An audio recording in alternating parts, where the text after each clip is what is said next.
Sarika, whatever the eye had reduced her to, angry ghost or neural echo or cruel joke, fell silent amid the static. Her form flickered and jerked, paused in the act of tearing at her hair. "Arrogant can you get?" she said. "You can't fight a god." "I can. I will. Even for you." A howling storm of static ripped her apart. The true signal intensified, as the eye probed for us through the connection of Sarika's soul. An oceanic abyss crushed down on my consciousness, a million tons of cold pressure held at bay by a few black lines drawn on my left forearm. My head swam, a trickle of blood ran from my nose, and my muscles filled with lead. Cradled in Zheng's arms, I felt her bones creak. "Sarika, say it. If you want, I squeezed the words out again, through a reluctance I had no time to contemplate. If there was such a thing as an ethical emergency, this was one. "I'll kill you. Assist you.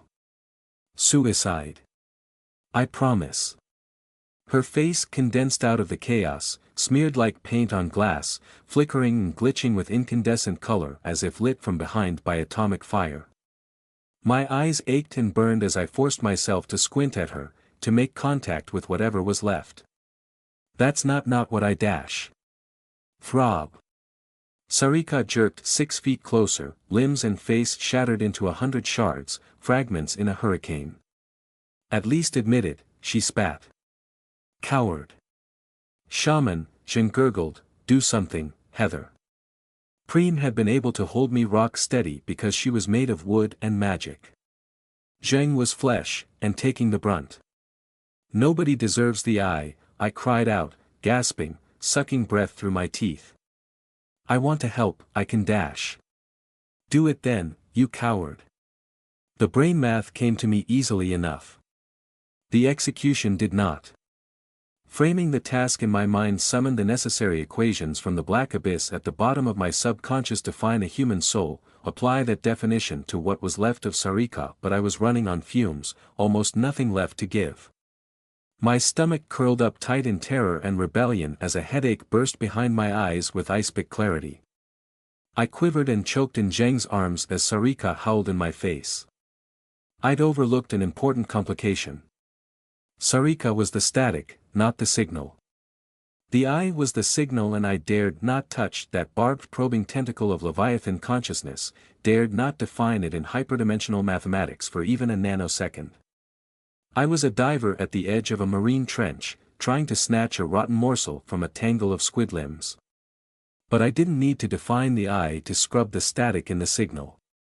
The effort would make me vomit and bleed and probably pass out, yes, maybe for days, but I knew I could do it, even on empty. Unanchored from a body, from space and time, there was so little left of Sarika. Annihilating her would be simple. But I didn't. I couldn't do it. In a moment of weakness that had nothing to do with fear of pain, I hesitated. With a crackle and an ultra-low frequency thump, Sarika's incoherent form dissipated like lightning striking the earth. The abyssal pressure of the eye's attention vanished, the visual static faded to nothing, silence fell. "No," I croaked into the emptiness. I was ready, I wasn't dash. HNGH, Jin grunted like a bull and finally let go of my left wrist. My arm flopped onto my belly, no energy left to hold myself up. My head lolled on Zheng's shoulder as I clenched down hard with my stomach muscles to hold back a wave of vomit. "You killed her." Twill winced, shaking her head like a wet dog. A trickle of blood ran from her nose. "Heather, you dash."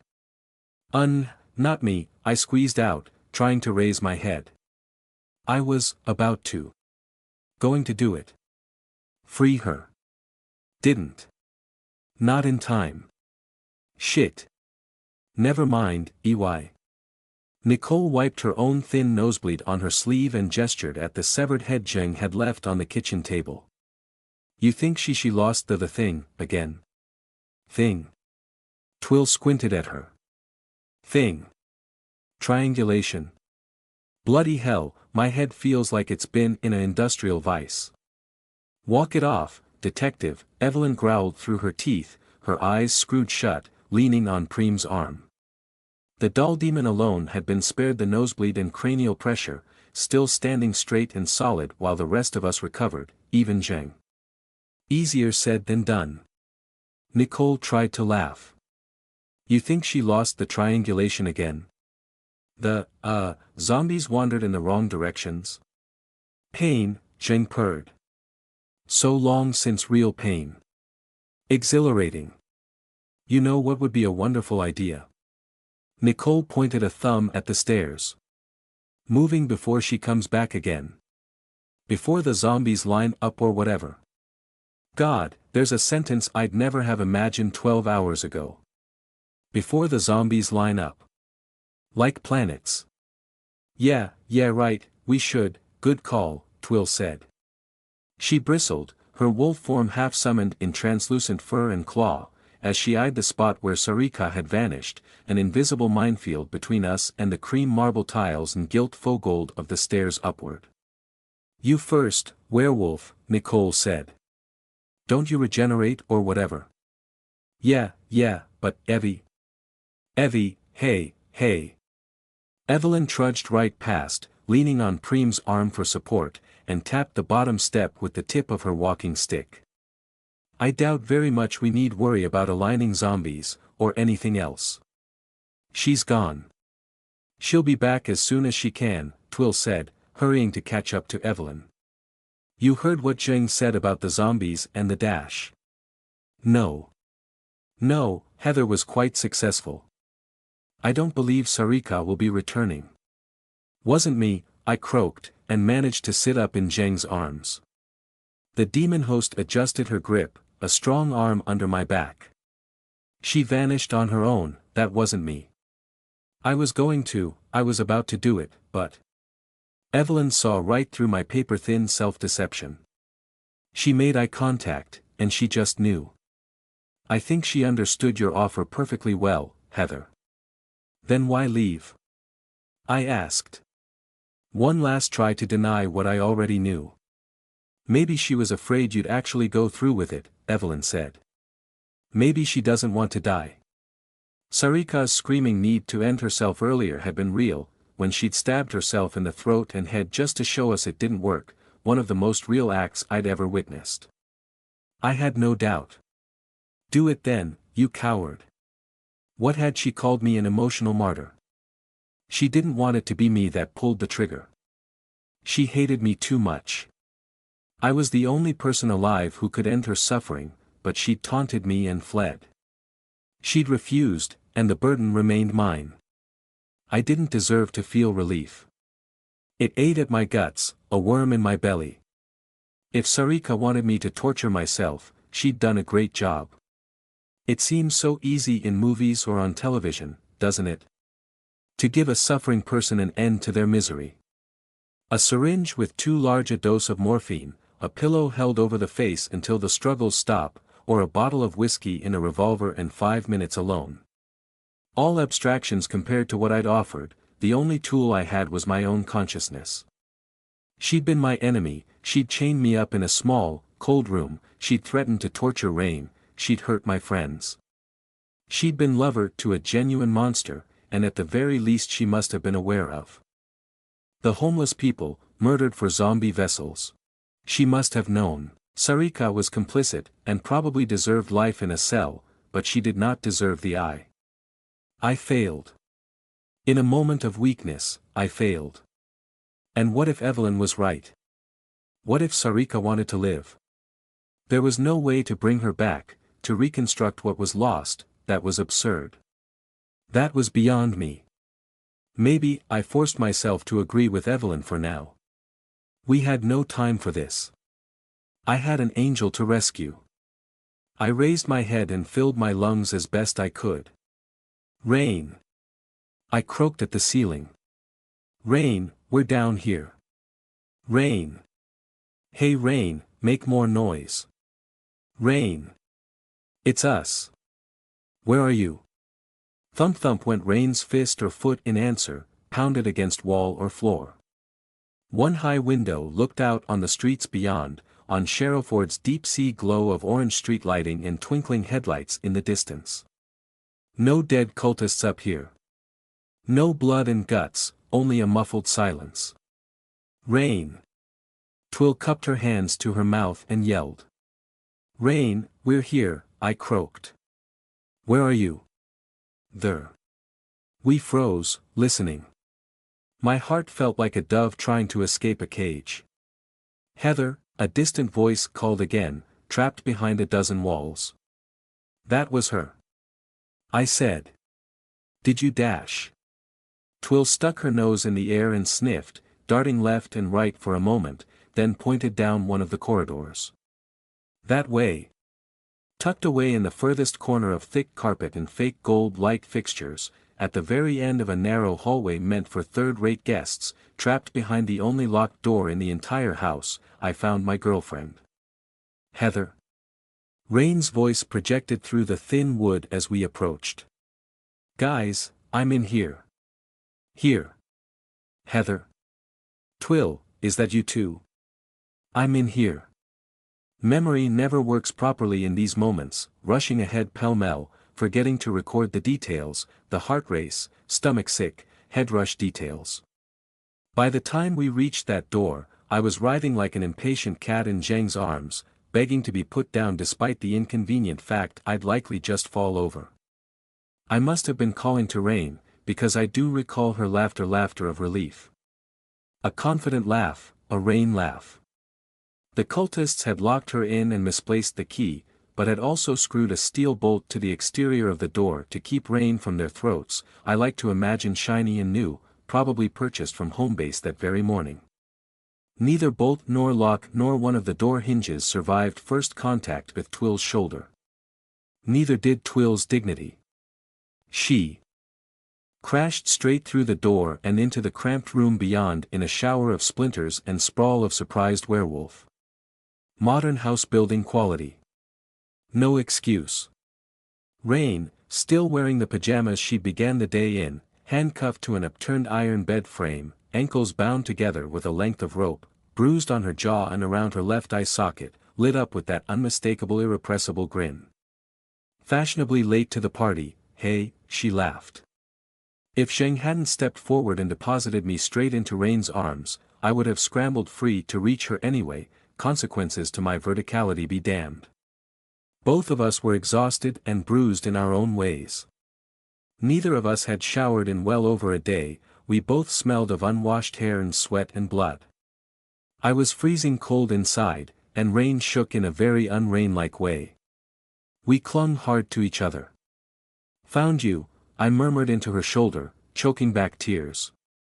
I found you, Rain, I found you, I found you. She squeezed me almost too hard to bear. That you did. That you did, you miracle, you. We sort of, helped, Twill said, as she picked herself up off the floor and dusted herself down.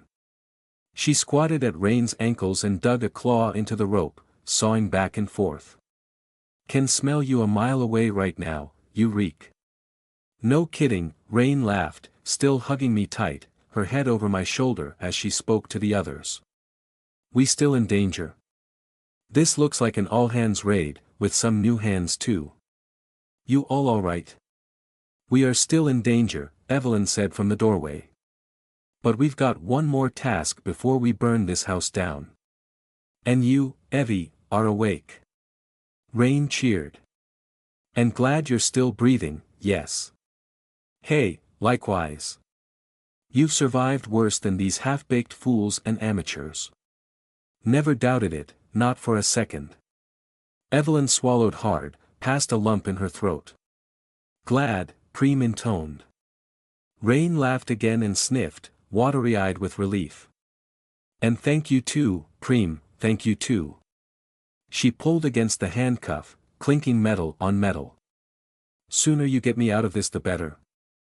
I feel like a fox in a snare, and it is not good, I'll tell you that much, it ain't a good feelin', . I'm working on it, Twill grunted. Hold on. Zheng reached down for Rain's wrist, wrapped a hand around the center of the handcuffs, and crushed the mechanism with a crunch of metal and plastic. Rain raised her freed hand with one half of the cuff still attached, a very unfashionable bracelet. She let out a low whistle of appreciation. "Wish I could a done that 6 hours ago," she said, grinning at Zheng. "Always wanted to try out the criminal chic look, thanks." "Unsurprised?" Zheng rumbled. She stood behind me, but I swear I could feel her showing her teeth. "By you?"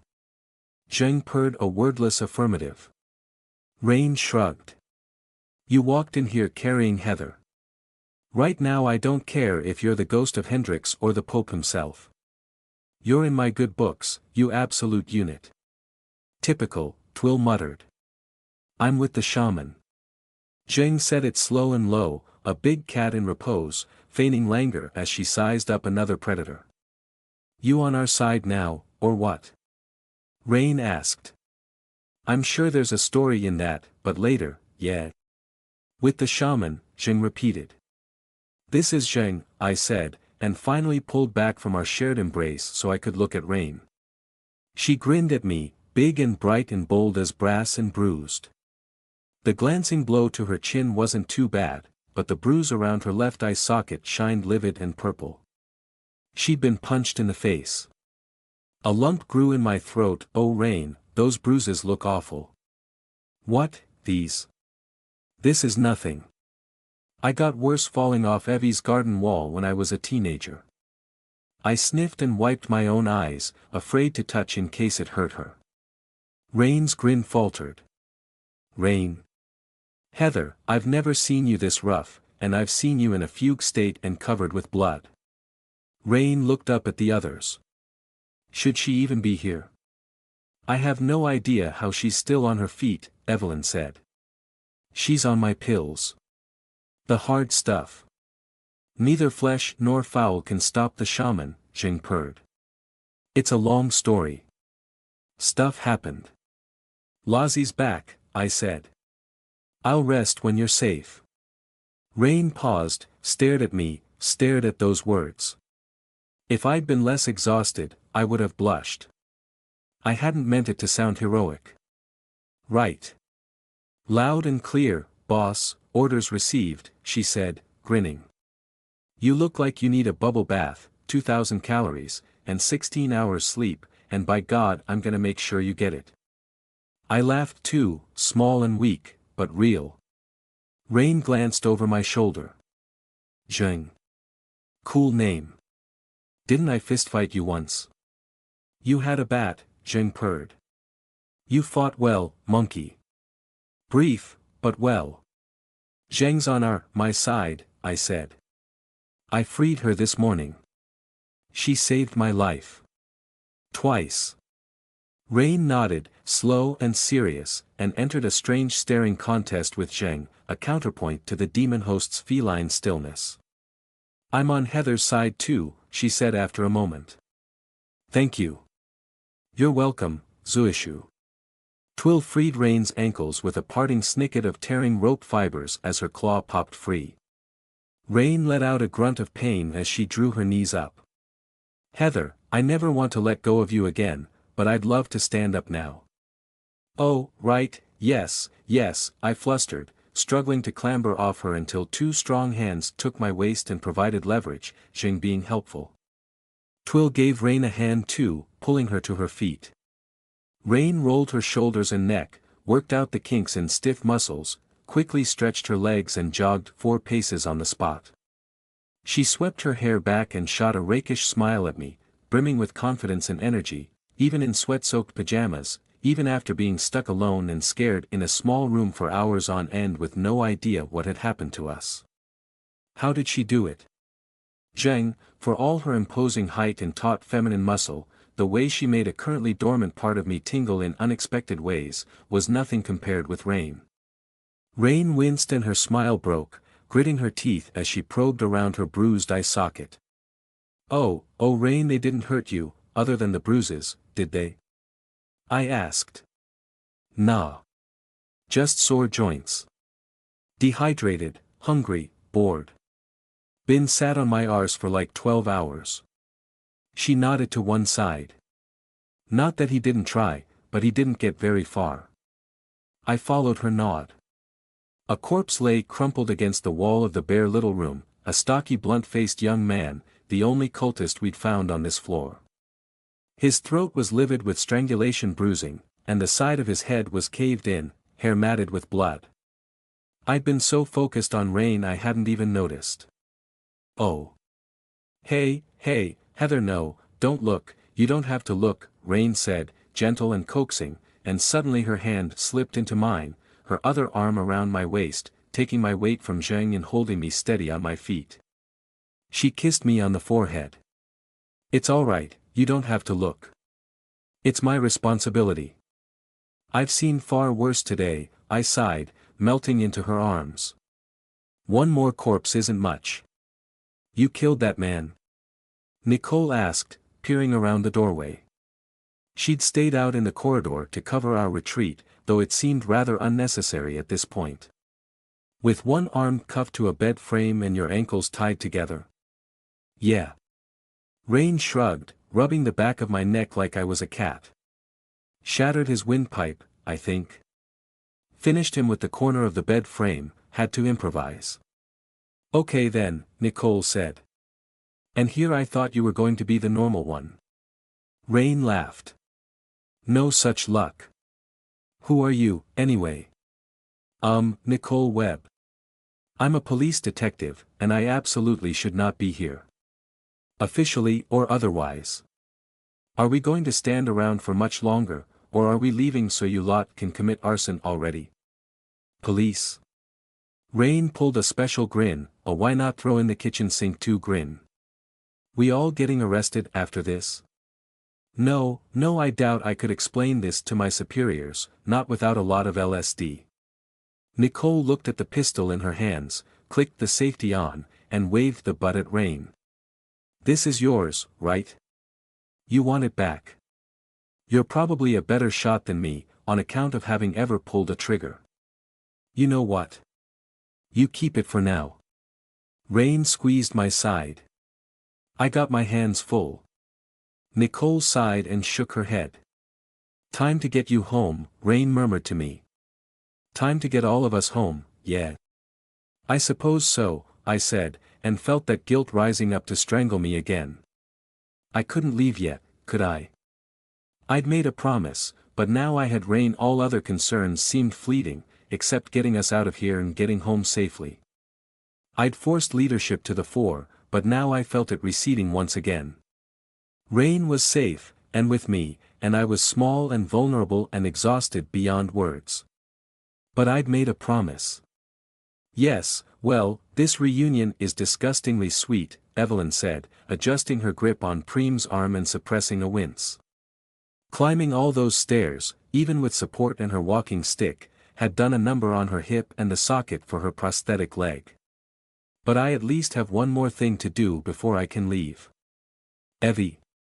What? Twill stared at her, blinking in surprise. Evie, Rain said, not a question, an acknowledgement.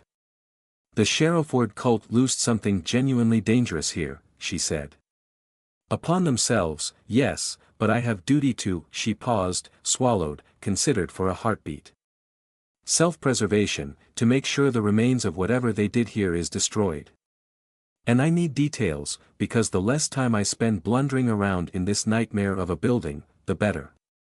Thank you, Evelyn said, confused for a moment, then cleared her throat. Rain, you've been up here all day. What did you hear? You mean all the screaming? The screaming. Yeah, screaming.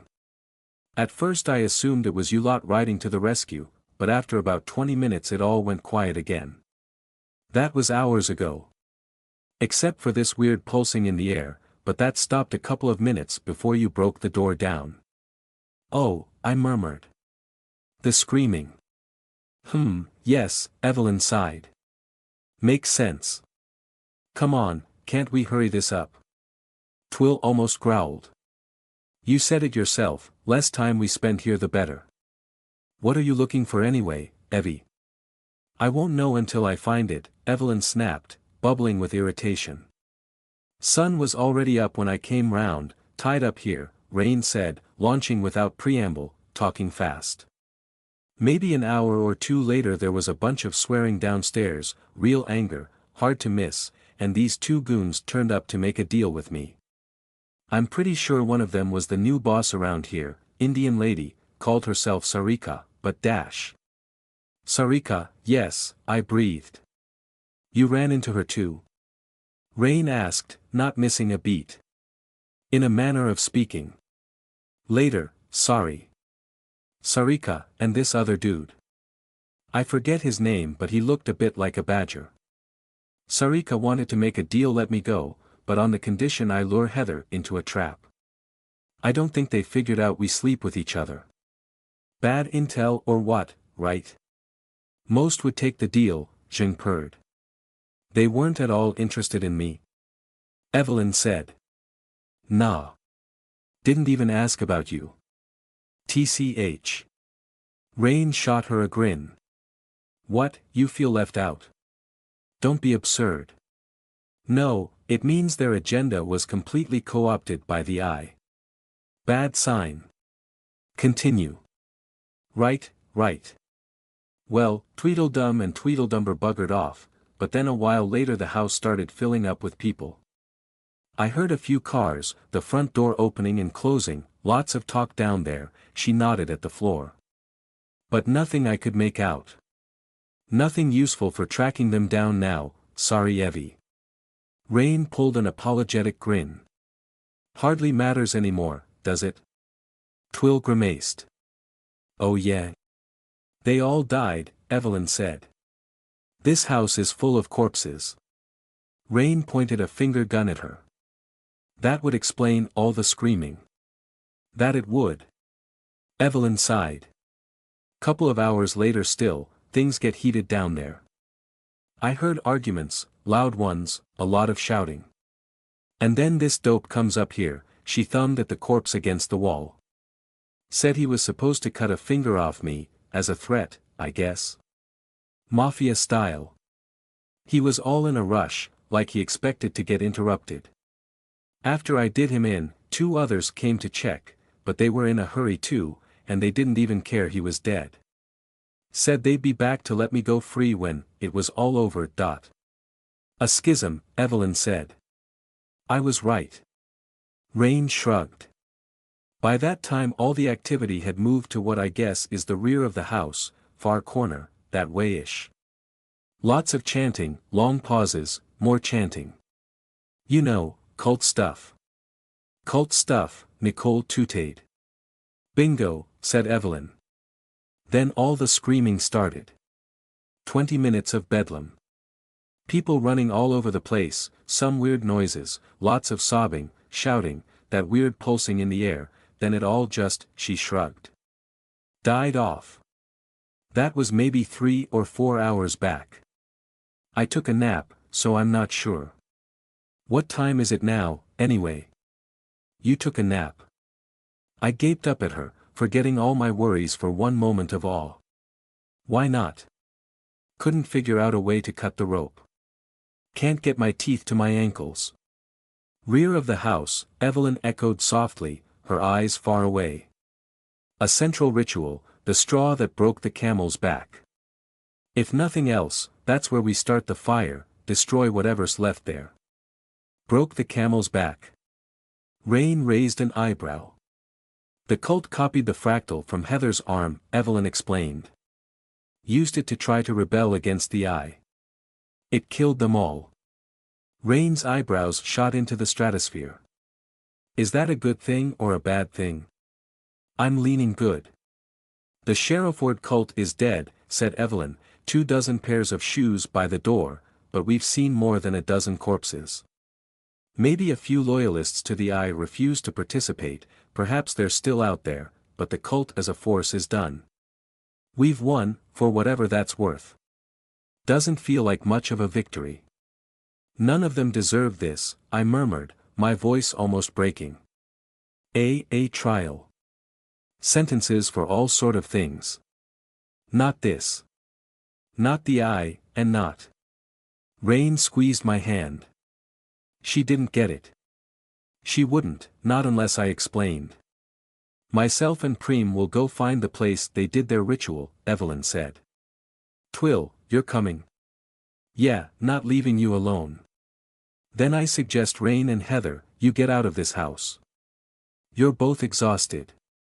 Nicole, you don't have to stay unless you want, you dash. I'm not leaving, I said. Evelyn closed her eyes for a moment. She sighed. I'm not leaving, not yet, I repeated. I made a promise. She's not going to thank you, Evelyn grumbled. Oh no, this is mad, come on, said Twill. Shaman, Jing rumbled. Heather? Rain asked. No judgment, no fear, just a question in her voice. She'd been trapped here for almost 12 hours, and I was asking her to stay longer, and Rain's tone was filled with only curiosity and devotion. I could have cried. Instead I swallowed, and steeled myself for the task. There's a survivor. Sort of, I said. Sarika. She's not, it's complicated. I don't know how to explain. My throat felt tight, closing up on the words. Part of her is still here. The eye, it did something to her, she's ruined, unanchored from space and time, I don't dash. What did you promise? Plain, straightforward, cutting through my hesitation. How did she always do that so unerringly? Assisted suicide. It won't let her go. I think I can do it for her, I tapped the side of my head. She left. Twill almost yelled. I know. You and Rain don't have to stay in here any longer, that's bonkers. Why are you even talking about this? Twill gaped at me. She vanished, Heather, she was taunting you, having you on. I suspect she doesn't want to die, Evelyn said, voice tight. As I already said, once. I know. It changes nothing. Nobody deserves the eye. Just let me come with you, until you set the fire, in case she appears. Evelyn grumbled under her breath, but she nodded. Can't you just pick her up and carry her out of here? Twill asked Jing. The demon host shrugged. I'm with the shaman. Detective, Twill turned to Nicole. You're meant to be sensible, right? Nicole glanced between me and Twill. She looked down at the gun in her hand and shrugged. This is the most real thing I've done in years. I'm staying till the end. Rain squeezed my hand again. Where you go, I go. It's only another 5 minutes, after all. I nodded, thankful, sniffing back the threat of tears. I made a promise. That matters. Promise, Preem repeated.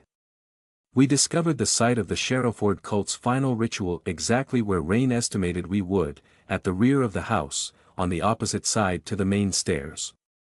The journey took no more than 3 or 4 minutes. Without the pursuing terror of Sarika's presence, the house had descended into a twilight realm of furtive rustles and dragging footsteps. The cult's hollowed-out zombies tracked us from a safe distance, from behind the walls, the only evidence of them an occasional gibber or giggle echoing down a forlorn hallway, a counterpoint to the slick meat sounds of the bizarre flesh amalgamations flopping and twitching in the corners. Half of me was flying high.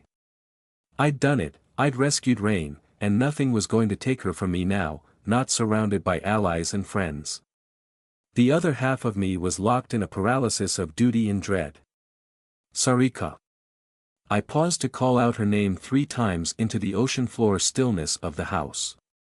Rain waited each time as I clung to her side, more for emotional than physical support. She listened with me, all the others tense with bated breath. Sarika, I can help. If Sarika heard me, she declined to answer. But when we reached the conjectured place of the cult's terminal working, I forgot my haze of guilt and elation. That room served as a dash of ice water to the face. Twill got there first and faltered at the edge of the thick white carpet, gagging at the smell and holding her nose. Nicole was next, and violently ill, adding to the existing mess on the floor. By the time Rain and I passed through the propped-open double doors, the detective was already wiping bile off her lips. Evelyn stared hard, her natural distaste for violence and gore suppressed only by her outrage. Preem tried to hang back. Evelyn's need for support pulled her on. So did Zheng. Zheng, one eye half squinted with tension, reluctant to pass the threshold, kept well clear of the epicenter. That, more than anything else, more than the actual site of ground zero for the cult's destruction, more than the twisted mockery we found there, set all the little hairs on the back of my neck standing on end. The room was intended for parties.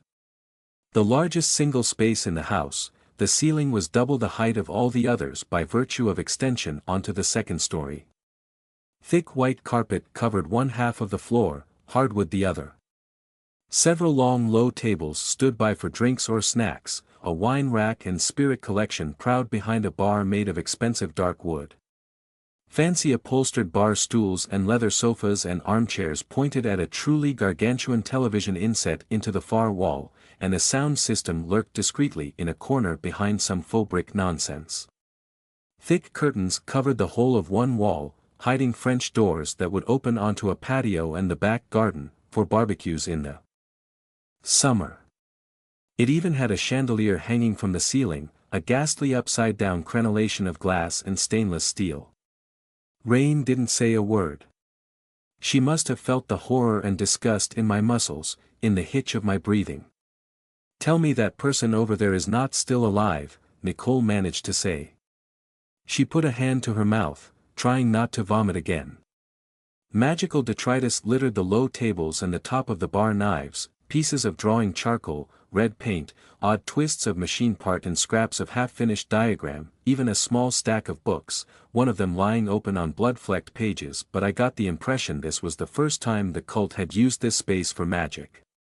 Coats and handbags lay over the backs of the sofas, a single discarded scarf trailed off a bar stool, half-finished drinks lay all around. They'd commandeered the nearest suitable place, gathered quickly, thrown together whatever they could. What the hell did they think they were doing with this? Evelyn hissed through gritted teeth. Idiots. No better than a cargo cult. What the hell did they think it was going to do? She meant, of course, the fractal. They'd drawn it on a dozen full-length mirrors, and pointed them into the center of a magic circle, itself cut into the wooden half of the floor with a chisel and hammer, rough and jagged. The circle lay inert. Didn't hurt to look at, probably because so much of it was obscured by blood and viscera. Several cultists had died here, exploded or detonated, cooked from the inside. 3, 4, 5, 6. It was impossible to tell. I didn't want to count. The air reeked of spoilt meat and drying blood. Negotiation, Zheng said. What? Evelyn snapped. Zheng pointed a finger at the magic circle with its ring of mirrors at the wet, glistening, twitching mass in the center. Negotiation, with Laoye. That is a mouthpiece. What do we do about him? Twill asked. Nobody. Touch. Anything, Evelyn hissed through her teeth. Not a dust mote, not a breath. Twill, do you remember where you left that can of paint? Yeah, I think I do, Twill nodded. Get it and the petrol we left by the front door. Be quick. Quick, and do not get lost, don't you dare get lost. Twill took off back down the corridor, all scrambling limbs. We've already all looked at it, I murmured, my brain trying to solve the one problem I could grasp, while I ignored the impossible one, the one that lay in the middle of the magic circle quivering and twitching. It can't be dash. Dangerous? Evelyn snapped. Everything here is dangerous. This all needs to be soaked with petrol and burned. The eye stared at us from the back wall in black paint, floor to ceiling, angular and simple but utterly unmistakable. The cultists had painted it so the television served as a pupil, tilted to point down at the center of the magic circle. Tuned to a dead channel, static on the screen. Considering what we'd learned from Glasswick Tower, nobody was in a hurry to interrupt its line of sight. Even him. Because of him, Evelyn said. God, I wish he would stop making that noise, Nicole said. Why is he making that noise? Splayed in the center of the magic circle like a flayed dissection specimen, at the point of focus for the eye mural and the fractals on the mirrors, something that had once been a human being mewled and gurgled. Words don't do it justice. How can I capture atrocity in this inadequate human language? I can't. I can tell you it was a thick ring of meat, muscle, nerve and bone. I could say there was a suggestion of breathing, a fluttering of exposed lungs. I could recognize what was left of a head, a flapping mouth, rolling eyes. Scraps of dark hair clung to it at odd angles. I could tell you about the tentacles of flesh that anchored it to the floor. I could tell you these things, but none of them can summon the awful liveliness of that ruined thing, the flexing and tensing, the way the eyes turned to regard us, blind and unseeing. The wet, weeping muscle. The drooling. The eye had modified the offering, like clay. We called it a he, but in truth such identification was impossible. Was this Sarika's body? In the middle of the ring of flesh, there was a gap. Not an orifice, a gap in space, filled by a perfectly flat surface of darkness, like a still pool of oil no wider than my palm. Can we do something for him? Rain murmured. She was the only one, except for Preem, who didn't avert her eyes. There is nothing in magical technique or medical science that can be done here, Evelyn said. None of you understand what we're looking at. I assumed the cult loosed something awful, and we might need to switch it off. Rub out some lines, send something back. Well, this is about the worst possible thing I could imagine. I think that is a gateway, made from Evelyn swallowed. The eye must be building it. Widening it. You remember what it did with that so-called one-way window in the medieval metaphysics room? Well, that's a full-on gateway. That is the most dangerous thing any of us have ever seen. It needs to be burned. That's not what I mean, Evie, and you know it, Rain said. I promised, I blurted out. I promised I would.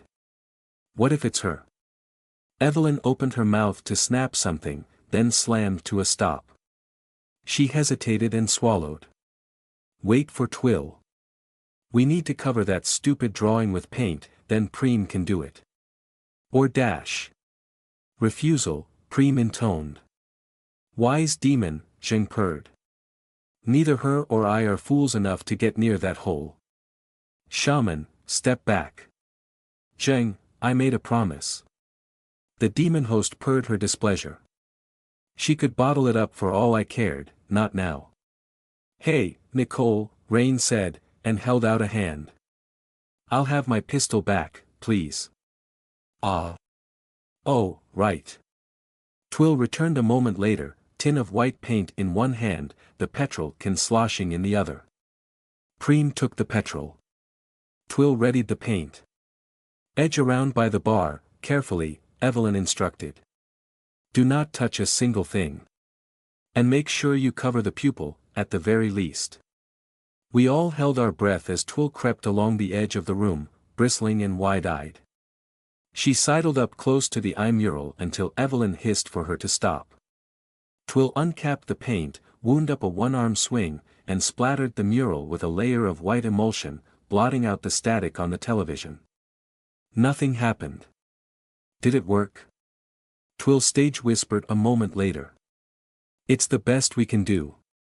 The occlusion should ruin any effect it's meant to have, Evelyn said. Grab those books on the bar on your way back, you're closest. Preem, get that petrol open, now. You want to look away, or? Rain asked me softly. She disentangled her arm from me so she could use both hands, and I clung to her side.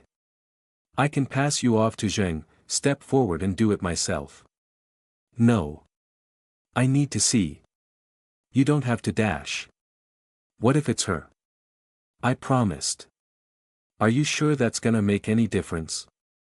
Twill grimaced, already hurrying back with an armful of books for Evelyn.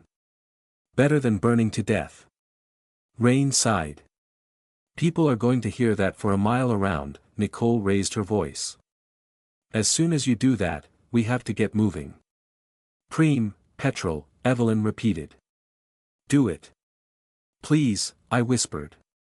Rain pulled the trigger once. That was all it took.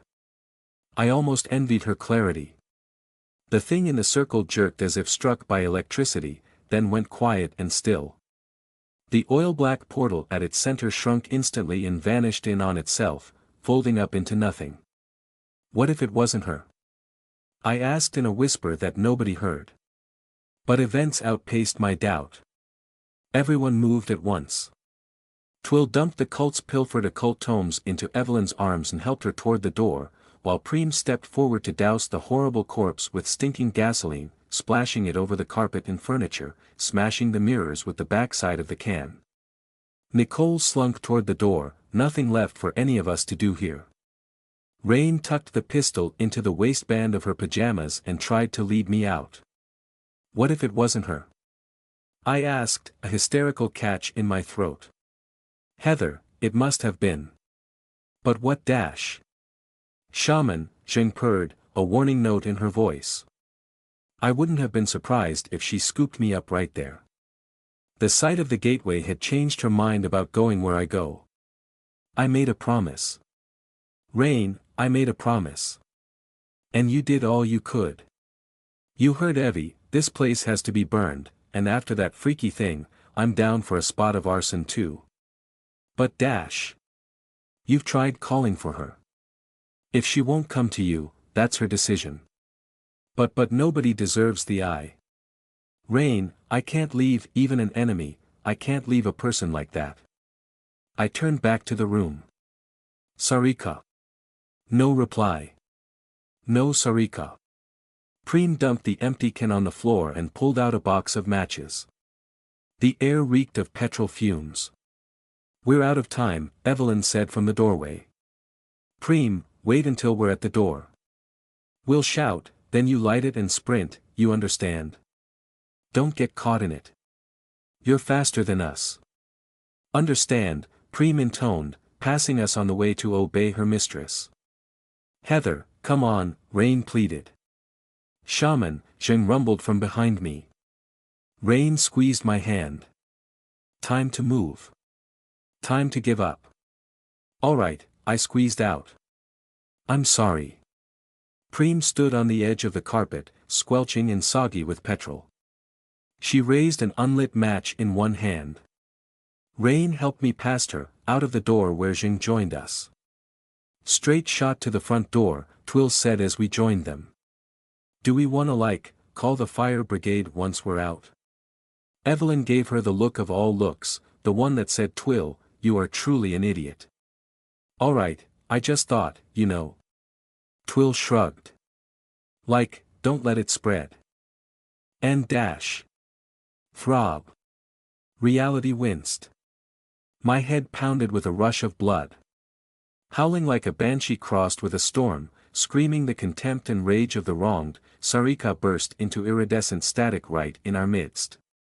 Don't get to be sorry, she was howling, a half-sentence cut off by a flicker of jagged motion.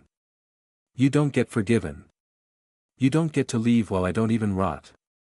Her form smeared and blurred into static as she shouted in my face. No space to get my left arm up, to block the eye with the fractal. Somebody screamed. Somebody else vomited with the sudden unrestrained pressure.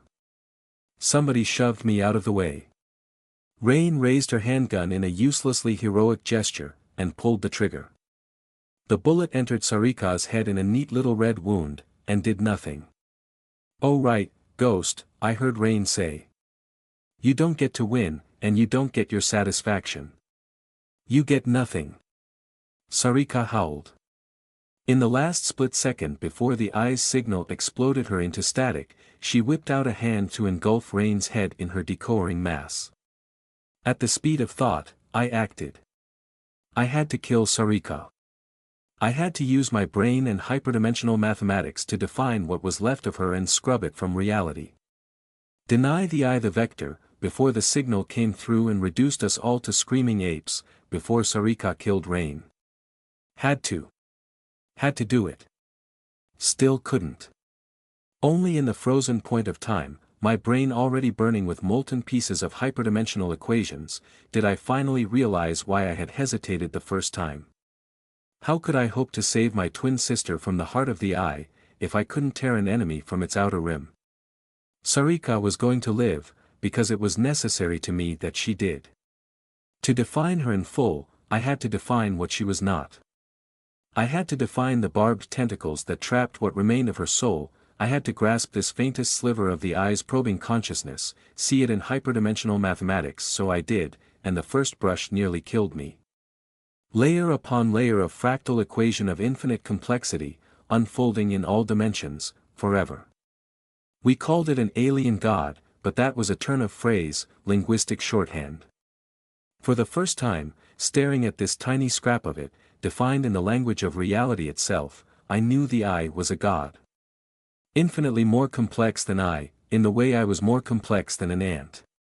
I had to fight its most remote outer rim, a casual glance, a trailing thought, a single whisker, tooth and nail, with everything I had, just to tread water, and it wasn't even aware of me. I was bashing two rocks together in a cave, and that thing was a raging nuclear fire at the center of a star. To grasp Sarika and rip her free from that barbed surface was an impossible task. The required mathematics would cook my nervous system and turn my digestive tract inside out. I could see the route, the handholds, the gaps, but I would die before I got there. What was the point? What was the point, little ape? I was dimly aware of that ape, of Heather, curled up on the floor and vomiting herself empty, bleeding from nose and eyes, shaking and quivering, and paused in a point of stop time as she cried out a name. Rain's name.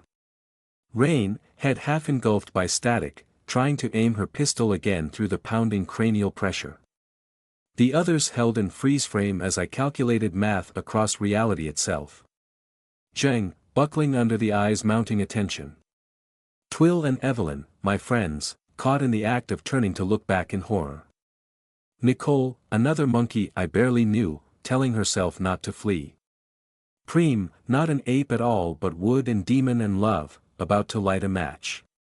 All of us were about to die, one way or another, unless I could do one impossible thing. Is that me down there, that quivering ape? Am I that brain? The emergent processes created by that brain?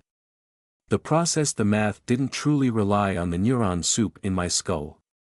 I could bootstrap myself beyond squishy vulnerable meat, do the equations on the air where there were no nerve endings to feel pain. All I had to do was reach out and go there. Earlier that day I'd used brain math to locate Rain, but I'd pulled back at this same threshold. I'd returned to my body because I wanted to feel touch again, I wanted to hug Rain. But if I went back now, we'd all die. Hyperdimensional mathematics beckoned from the black pit in my subconscious, beyond the limits of my body, teased me to forget I was a scrawny little monkey on a revolving ball of dirt. To forget how to be me. I drank deep from the eye's forgotten lessons, because I would never, ever beat this thing, never rescue my sister without becoming a just little bit like it. I pushed over the final boundary of pain and disgust and shuddering revulsion, and plunged into the abyss. You have to go back, she told me. What? Why? I came such a long way to reach you. And it's easier like this, isn't it? No more pain, no more confusion, no more, a sigh that wasn't a sigh escaped lips that I didn't have. I love you. You know that, right? Of course. I love you too. That doesn't explain why you want me to go back. Because this isn't living, not out here, not like this. Because if you could see yourself, you'd be sad. It would hurt. You've forgotten how to be human. I had to learn that all over again, by watching you. It took me such long time to figure that out. Years, I think, and then I couldn't unfigure it out. I'm sad all the time.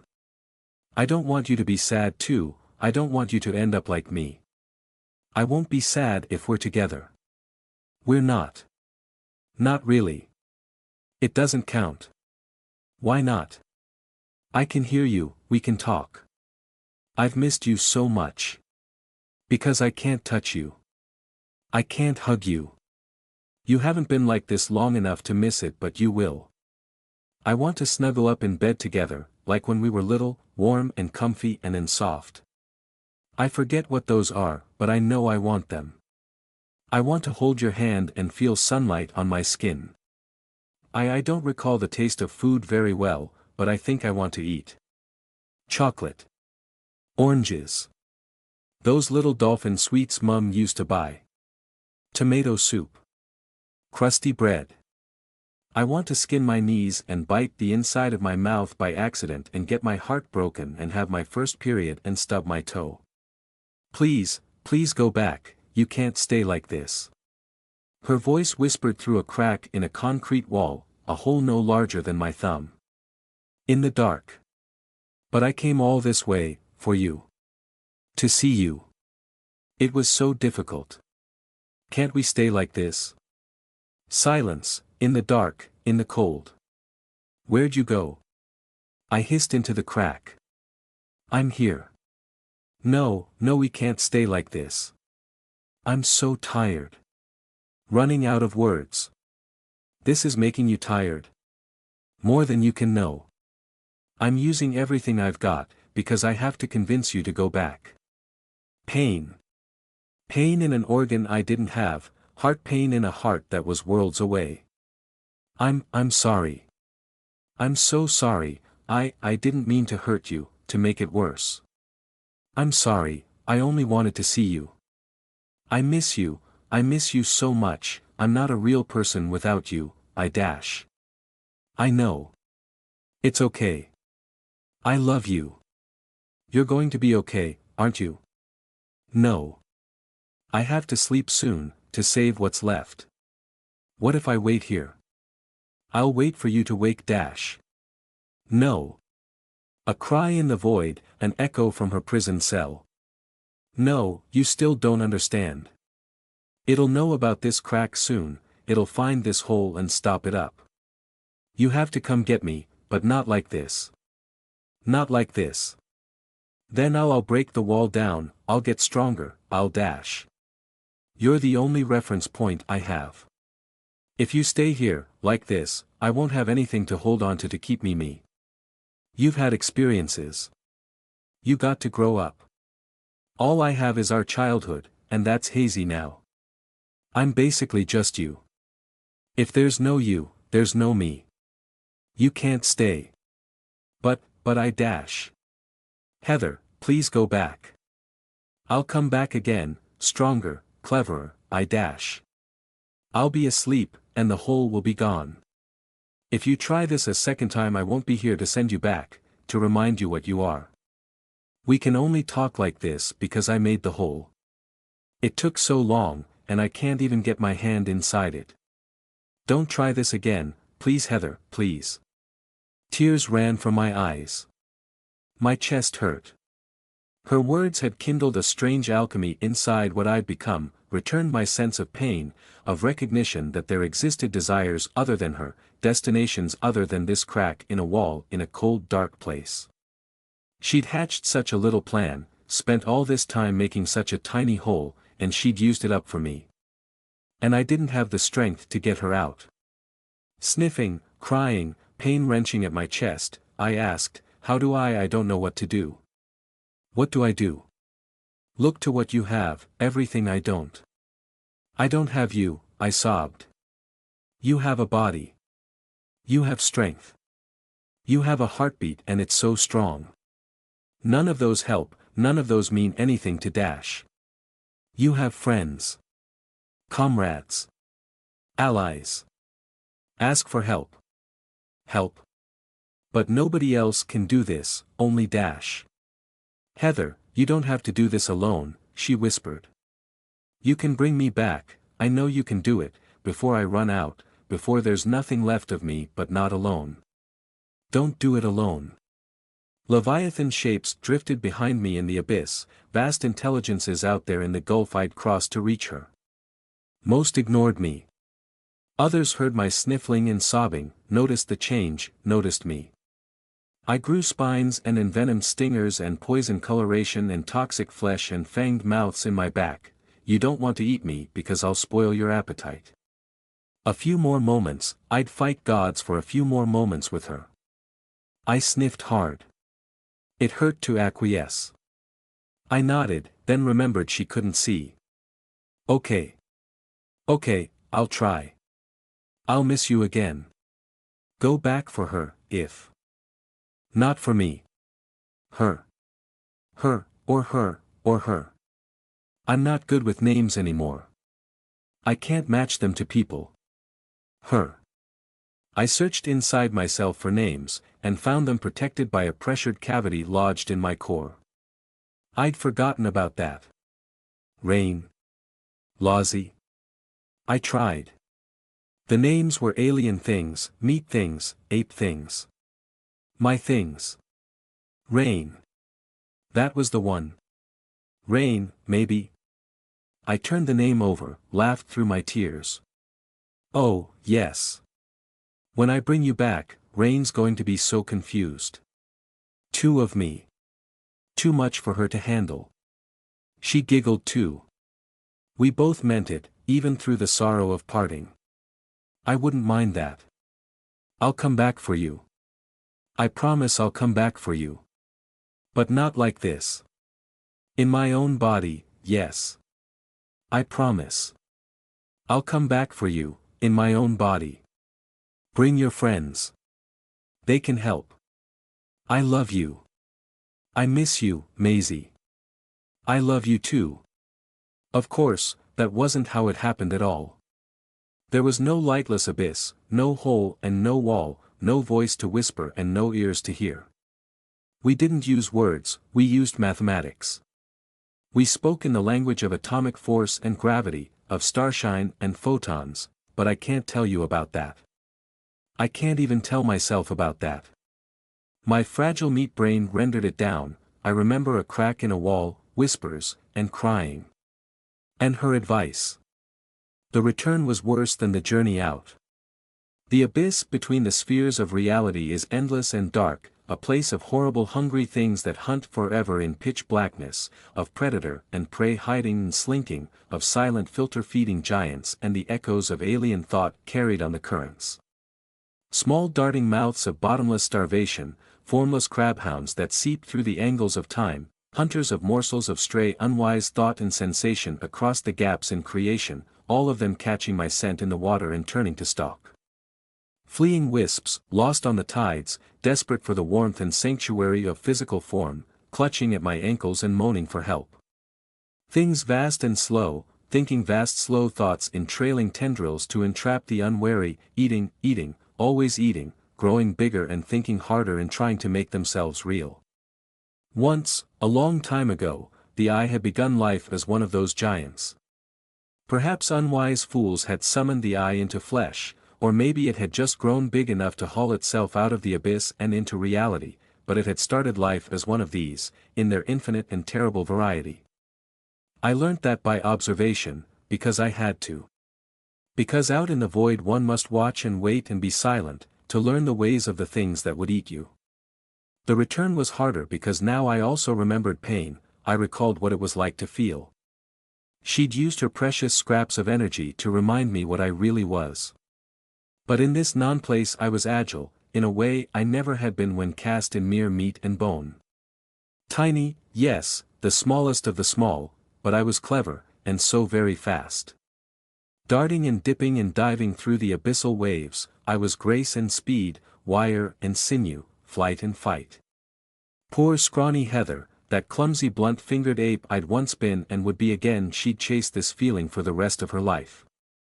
I swam like a seal, grew flippers to steer, fins to catch the currents, tentacles to pull myself along the rocks. I opened feathered gills to suck oxygen from the clear cold and slid them sealed to pass through the toxic effluvia of the Leviathans. I taught myself anaerobic processes, seeded self-contained reactors to blossom inside my belly. I ate coral and bacterial slime from the oases of geothermal vents, cracked open mollusks for cold wriggling meat, covered myself in mucus and bottom feeder ooze to blend in with the ocean floor. I flickered nictitating membranes across my eyes in the murk to blot out the false lures of bioluminescence, sprouted suckers to anchor myself to trench walls, hard scales to ward off opportunistic hunters. Quills and spines and venom sacs to defend myself, I turned at bay and hissed with maws full of needle fangs and rings of jagged teeth. Because Maisie had told me to go back. Because I trusted her more than I trusted what I'd become. Because I'd screwed up and made things worse for her, because I'd been a boneheaded stubborn idiot who thought I could do this alone, because she'd spent the last of her energy, down to embers, just to convince me to exist again. Because Rain, Lozzie, Evelyn. Who were these people? I'd protected these names in a pressurized cavity in my chest, a bubble of reality in a place that was anathema to reality, but I didn't understand why. More than once I almost jettisoned that air sac, to escape a pack of predators or free myself from the trap of some floating jellyfish net. Stings and fangs and claws and paralytic toxins, I protected it from all of them, because she'd given me the idea it was important. And because I liked this Rain. She liked me. That was an alien idea in the abyss. Didn't fit the logic of predator and prey. I examined that concept over and over during the journey, played with it during the long silences in the lonely dark. I began to like it, in an abstract sort of way. When I was almost there, exhausted and colder than cold, so close I could see the faintest hint of shrouded light from above, I swam straight into a mouth the size of a world. Krill to a whale. I grew parachute breaks of flesh to slow myself, scrambled back, kicked at the water with fin and flipper. It shot out a mass of tentacles to squeeze me, drag me down its gullet. I reinforced my bones with iron, covered myself in scales of metal. It burned through me with acid, eating me alive.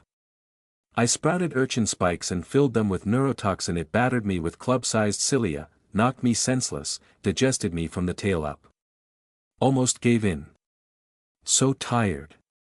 Why fight so hard just to return to a world where I was small and weak and hurt all the time?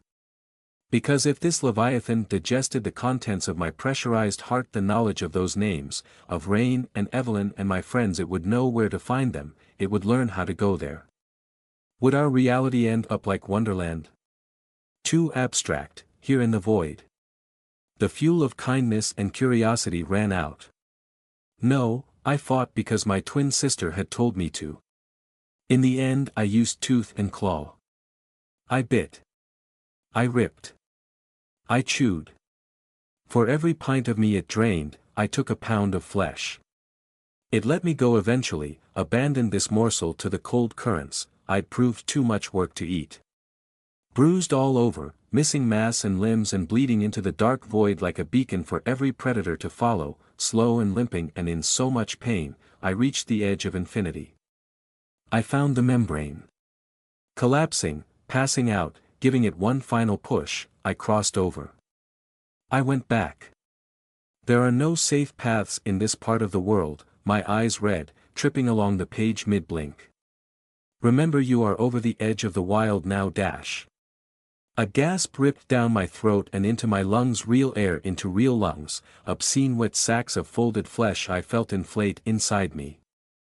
I dropped the book on the tabletop with a clatter, blinded and confused in the sudden bright light, unaware of where I was, when I was, what I was. The meat on my face worked up and down, the meat in my throat vibrated the air.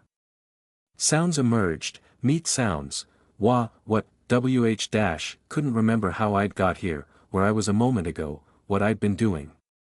Awake, from the worst sleepwalk in history. Heather. Heather. A familiar voice, a warm voice, tight with urgent worry, said my name. My name. That's you, declared the meat in my skull. Welcome back. Kept your seat warm, all lights in working order. Sorry about the cobwebs. Hands had dropped that book, fleshy pink fragile hands with fingers like wriggling articulated worms. My hands, shaking in front of me. I looked down at the logical conclusion to those hands, arms, and the rest of me, the soft machine hidden inside skin and a baggy black t-shirt and pair of plaid pink pajama bottoms. A messy glugging biochemical factory, the shore upon which I had cast myself, the human body. No, no, no, no, no. I lurched back and staggered up from the kitchen table, sent my chair crashing to the floor. Uncontrollable shaking gripped my arms as I stared down at myself. What is this? What is this? Heather. A figure shot up from the table, turned and shouted. Evie. Heather's doing something. This isn't me, I hissed, then swallowed a big mistake. The muscles of my throat bobbed, my esophagus squeezed. I'd never felt such disgusting motion. Heather, hey, Heather, look at me, the kind voice said. Firm but gentle hands took my shoulders and held me steady, but I was too busy trying to close my throat, rear out the pipes, redefine the slick wet meat as something else, anything else. But my flesh wouldn't obey, this body wouldn't change. Stuck like this. I started to hyperventilate, hiccuping and crying and stumbling on clumsy ape feet. Heather, you're safe, you're at home. The voice turned away to shout again. Evie, get down here. This isn't me. This has to come off. I reached up to rip the skin away from my face and throat, to get at the machinery inside. It would be difficult with these blunt nails, but I couldn't stand this feeling. I'd go mad. Heather, look at me, Rain snapped, just in time. The whip crack of her voice triggered a cascade, a spark deep in my belly, and deeper, between my legs. The ape, the body, my body, could not disobey that confidence and power, so I looked up. For a moment I saw only another hooting ape, an ugly thing puffing out carbon dioxide and leaking pheromones, full of folded meat and packed with rotting shit. Behind the ape, the space was wrong, the angles too small, too constricted, too neat. Like I was trapped inside a tiny box. The cascade rocketed up my nervous system, from crotch to gut to spinal column to lizard brain to burst in my neocortex. I blinked and saw Rain in the morning sunlight. The yellowed remains of a days-old bruise ringed her left eye socket. We stood in the kitchen in Evelyn's house, in Sherrowford, England, planet Earth. My dog-eared copy of The Hobbit lay splayed on the table. Hey. Rain grinned at me, not quite certain. Heather. Are you here? Rain. Where was I? To frame the question was to invite the memory, and the memory was impossible. A misericord of pain stabbed through my eye sockets and into my brain, as my fleshy thinking meat failed to integrate the memory of how I'd gotten here, where I'd been 5 minutes ago, what I'd been.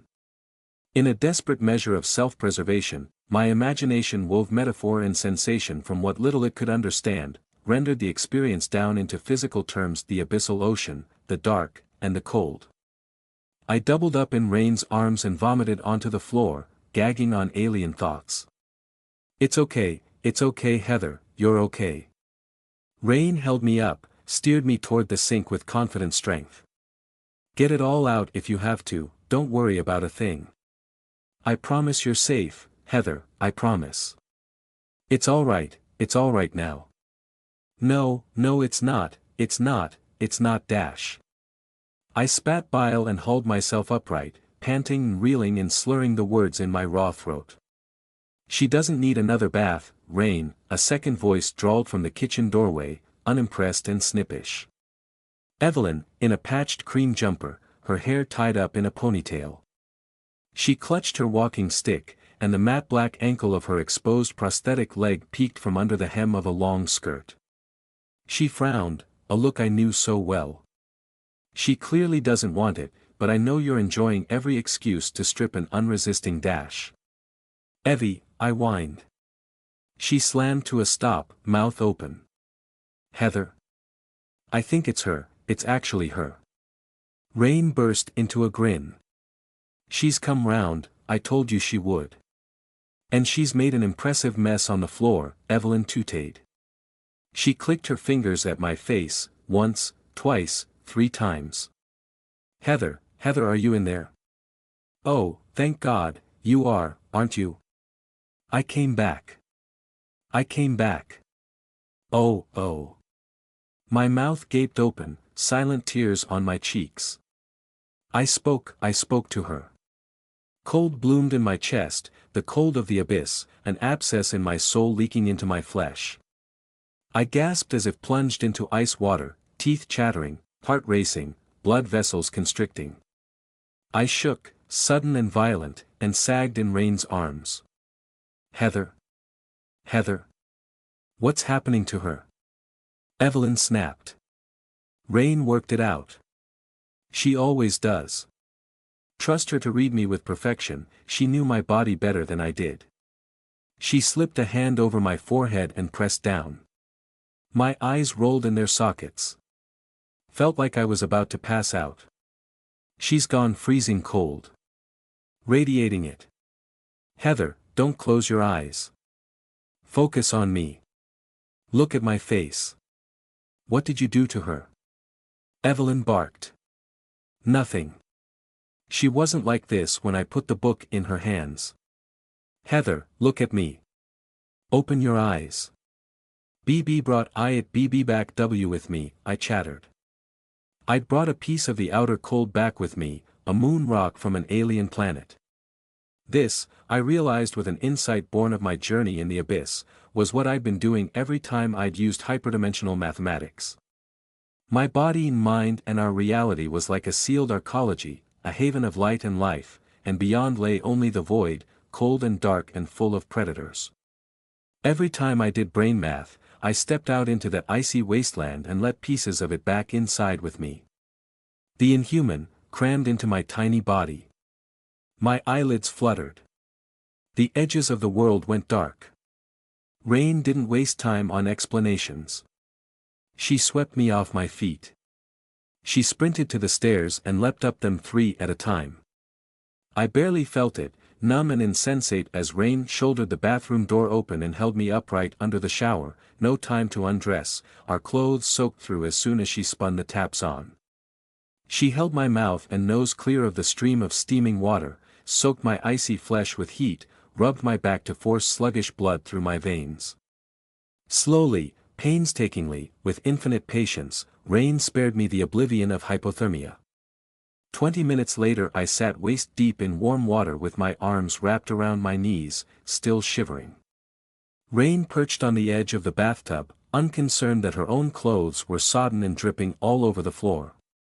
She massaged my shoulders with one hand and aimed the shower head at my back with the other, rinsing me with a constant stream of water like a dredged ship. Lozzie peered over the lip of the tub, sad-faced, occasionally murmuring my name.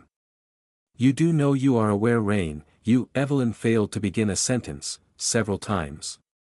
She stood by the sink and frowned at me with naked fascination. Immersion in warm water isn't not the recommend treatment for hypothermia. Rain shot her a half grin. Evie, this ain't regular hypothermia. Heather. That's it, keep your eyes open, look at me, it's going to be okay. You're already feeling warmer, you're gonna be fine. Preem had trailed Evelyn into the bathroom, arms loaded down with fluffy towels, spare clothes, and for some inexplicable reason, a bottle of vodka. She waited, prim and proper in full maid uniform, her back ramrod straight. Kimberly peered around her side, biting her bottom lip, eyes wide at the sight of me. Make yourself useful, Evelyn snapped, and sent Kimberly off on an errand downstairs, for painkillers and food. I couldn't stop crying. Hey, it's okay now, Heather, it's okay, Rain murmured. Just focus on warming up, that's your job right now. You're safe, you're home, nothing's going to hurt you here. I spoke to her, I sobbed again. Oh God, I spoke to her and I screwed up, I did it all wrong. Wasn't supposed to go. I'm such an idiot. Idiot. Spoke to who? Evelyn asked. Rain shot her a look. Evelyn averted her gaze, shaking her head. I made it all worse, I squeezed out through the tears and the heat and the steam. She spent 10 years. Making this tiny little hole. It was so small. 10 years.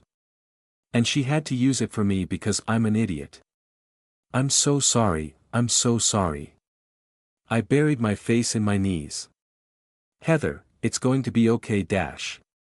I made it all worse, I sobbed to myself. I made everything worse for Maisie. The house fire on Bar End Road had made the national news, after the flames were doused and the fire brigade sorted through the charred corpses. A major criminal mystery in a sleepy northern city. Millions of pounds worth of property destruction, a bizarre mass suicide, proof of arson, possibly a petrol bomb, and the owner of the house couldn't be found. One Mr. Alexander Lilburn, missing, presumed among the dead. A formerly disgraced local police detective Sergeant Nicole Webb had become the unlikely hero of the moment. She'd been passing by and gallantly rushed into the burning building to pull a survivor to safety, the only living witness of what had transpired inside. The local newspapers loved that. For weeks they carried headlines like, "Fire Horror of British Jonestown, True Numbers Will Never Be Known, Hero Copper Says, Just Doing My Job," and "Police Appeal for Information on Shadowy Religious Sect." The incident warranted a single-minute-long segment on the BBC News. 2 inches on the second page of the Telegraph. And then the world moved on. I recalled none of it. Only Maisie, and the abyss. Only 4 days. I croaked. Felt like years, like I was gone for years. "You weren't gone at all," Rain said from next to me on the bed. She shared a glance with Evelyn, who stood by with her arms crossed. "What are you looking at me for?" "Tell her," Evelyn huffed. "She saved our lives. I think she deserves all the grisly details and I'm sure she can handle them." "Can't you, Heather?" I took another bite of chocolate cookie. Rain shrugged wide, good-natured, and smiled as I caught her eye. "You've been right here the whole time, in body at least. Otherwise I would have been a bit more panicked. Would have enlisted Lozzie to go find you, out there beyond the final frontier and all that." "Final frontier where no Lozzie's been before," Lozzie mumbled in her half-sleep, one hand in my lap. She'd curled up around my side like a dozing cat. I reached down and stroked her hair. She closed her eyes again. "Cut the editorializing," Evelyn sighed. I finished off my cookie. "I like the editorializing. See?" Rain shot a wink at Evelyn. "She knows what she likes, and that means me." Yes, we can tell it's definitely Heather now," Evelyn drawled, "because you're rapidly becoming insufferable. Tell her, or I will." All right, Rain put her hands up in mock surrender. "Heather, it wasn't until we got out of that house and back to the car that we realized you were looking sort of vacant. Preem and Jing knew right away, but hey, you were upright, you were walking, you answered when I spoke to you. We were a bit more concerned with skedaddling out of there before the fire went up and got the whole street out for a gander." She sighed, an almost sad taint in her smile. "I shoulda noticed." "Not your fault," I mumbled around another mouthful of food. "Middle of a crisis." "If you say so, boss. You've been like a zombie since then. You'd eat if given food, sleep if I put you in bed, spoke when spoken to, but not a lot else. Had to give you a bath yesterday, 'cause you wouldn't wash on your own. Left to your own devices you just stared into space. Except the homing behavior," Evelyn muttered. "That bit was cute, I gotta admit." Rain attempted to not smirk. "If I left you alone for long enough, you'd come find me. Even mindless, you know who's good for you, apparently. Did spook me the first night. Had to get up to use the toilet about 1 in the morning, and when I finished up and opened the bathroom door, there you were, standing in the dark, waiting for me." "Spooky Heather," Lozzie mumbled. "Spooky," Preem intoned. "Rain is lying," Evelyn said. Rain did a double take at her. There was nothing cute about it. "I have no idea how Rain could stand to look at you. I'm sorry Heather, but I couldn't. There was nothing behind your eyes, nothing in there." She swallowed. "I am exceptionally glad you are well again." I shuddered inside. "I wasn't here." "Not really. Then where were you?" Evelyn asked, her voice quiet and intense, but not with the professional interest I expected. "Astral projecting." Outside? I still don't understand this marine metaphor, I dash. Not outside. In the spaces between. Evelyn frowned harder.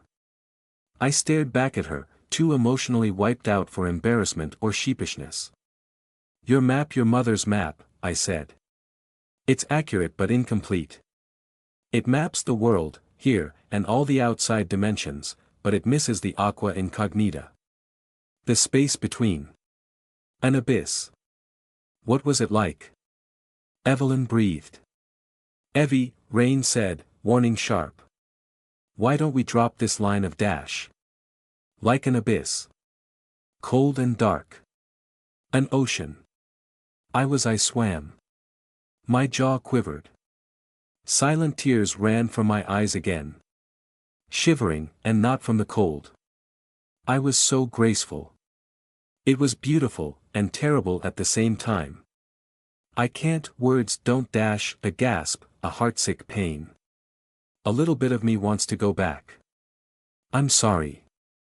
What little I could grasp I owed to my twin's efforts to make me human again. I'd lost everything prior to her whispers in the dark, but I'd brought back an unnatural longing. No. Evelyn cleared her throat. I'm the one who should be sorry. I think you were right here, Rain announced with a confident lift of her chin. I think you left an anchor line behind, Heather, whether you know it or not. You know how I could tell. I shook my head, sniffing back the tears, brought back to myself by the feel of Rain's hand worming its way up my back, warm contact driving away the memory of being something other than flesh. When I put a book in your hands, Rain said, you read it. You turned the pages, and put it down at the end. Something of you was in there. Why else did you follow me around? Evelyn rolled her eyes. My chest was getting tighter. Couldn't figure out why. After a moment I took a breath and surprised myself, filled my lungs again. Heather. Rain stroked the back of my hair. I keep forgetting to breathe. Evelyn and Rain shared a glance. Breathe, Preem announced, bell clear, from her post by the door. Yes, don't forget to breathe. That tends to be important, Evelyn said slowly. I felt Rain tense with worry next to me, no matter how well she hid it. I won't forget. Body has to catch up. The tray in front of me presented too many options. Another chocolate cookie or a big sausage roll. I decided on the latter, bit into pasty and pork, chewed slowly as my friends watched me like some alien replacement deposited in their midst. After Rain had helped me from the bath and wrapped me in dry clothes, she'd settled me on the bed and tucked me up in blankets and duvets. A cocoon for the larval thing I'd become, to incubate the soul I'd brought back. Food had repulsed me at first. Fat and protein and carbohydrate were just fuel for this ugly, clumsy, slow ape I'd returned to. I didn't deserve to eat, I deserved guilt. Warm and safe and embodied, while I'd left my twin sister to the outer dark. Again. But my body had demands. The tyranny of biology would not be denied. I couldn't stop eating. Chocolate biscuits, sausage rolls, oven chips. I craved oranges and oatmeal, inhaled an entire packet of cheese, swallowed 3 peanut sandwiches and wanted more. My stomach rumbled and my blood sugar rode a roller coaster. I needed more than we had on hand in the fridge, but didn't want Rain to leave my side. Evelyn sent Preem on a shopping trip to the nearest Tesco Metro. The doll demon returned with an armful of microwave curries and instant rice and chicken strips and bagged baby carrots. I ate it all, downed 2 cups of coffee and 3 of tea and drank enough apple juice to give an elephant diarrhea. I ate all morning and most of the afternoon while we talked, immovable from my spot on the bed, shoveling fuel into my face. Couldn't fill my stomach no matter how much I ate. Between food and Rain's skinship, I felt more and more alive as morning turned into afternoon. Twitchy and fidgety, as I reached inside my duvet igloo to rub my thin muscles, run a hand over my abdomen and hamstrings, as I felt the echo of a lost glory my flesh would never fill. And I was gripped by the most bizarre and inexplicable desire to swim. Hadn't swam since I was 8 years old, with Maisie. I finished my bite of sausage roll, and noticed the odd look in Rain's eyes as she watched me. A lump formed in my throat. Do I seem different? I asked, afraid of the answer. Am I different now? A terrifying pause. But Rain did me credit, took me seriously. She nodded. Yes, a little bit, like you're thinking about stuff in a way you haven't done before. But that's what happens in life. I told you, Heather, I told you months ago, I'll still be here to give you a hug even if you turn into a Time Lord. Or a fish person. Gills are cute. She winked. I laughed, small and weak, but real. The first since getting back. Hey, Rain sighed. After all, if I hadn't got cracked in the ribs by that low-quality Lozzie impersonator, none of this would have happened. Not your fault, I croaked. Most certainly is my fault, Rain said, dead serious all of a sudden. I should have been faster, quicker on my feet, never turned my back. Those factors are things I can actually control. That's what I'm good at. But I wasn't good enough, this time. Broken ribs are a good reminder. You broke ribs? She most certainly did, and she tried to hide it, Evelyn huffed. I made her go to the doctor, and believe you me, that was not an easy task. Keep taking those deep breaths, Rain, no lung infection for you. Rain gave a sheepish grin, and I realized the little winces I'd noticed had nothing to do with me. Thank you, Evie. Bad Rain. It's only a floating rib, Rain said. 5-6 weeks, max. Bad Rain. Okay. She put her hands up, laughing. Bad Rain. No more snapping bones. Quite right, Evelyn added. I'd been absently stroking Lozzie's hair the entire time we'd been talking, my hands and arms restless, my limbs aching to unfold in a way I could never unfold them in flesh. Was this how Lozzie felt, all the time? Was this the extra element of her I'd been missing all along? Her sleeping face was peaceful, but slack around the eyes and mouth. What's wrong with her? I asked. Evelyn and Rain shared a look. Evelyn shrugged. I think she might have chronic fatigue syndrome, Rain said. That or she's depressed. Oh, don't be so absurd, Evelyn snapped. I shook my head. She's not meant to be here for long. Needs her environment. Needs to be outside. She's stuck, we both were. Yes, she mentioned that, Evelyn said. I cleared out one of the spare bedrooms for her, which was a smart bet because she does almost nothing but sleep. Seemed utterly unconcerned about you being off with the fairies. What about everyone else? I asked, a knot of worry in my gut. Is Twill okay? I noticed Kim's still here. Have we heard from Nicole? Twill had hung around for a day, then headed home to Brinkwood and her family, her church, and their God thing, to tell them what had happened and try to get back to an approximation of normal. She did have school the next morning, after all. Evelyn not Rain, to my surprise promised to call her later, let her know I'd recovered.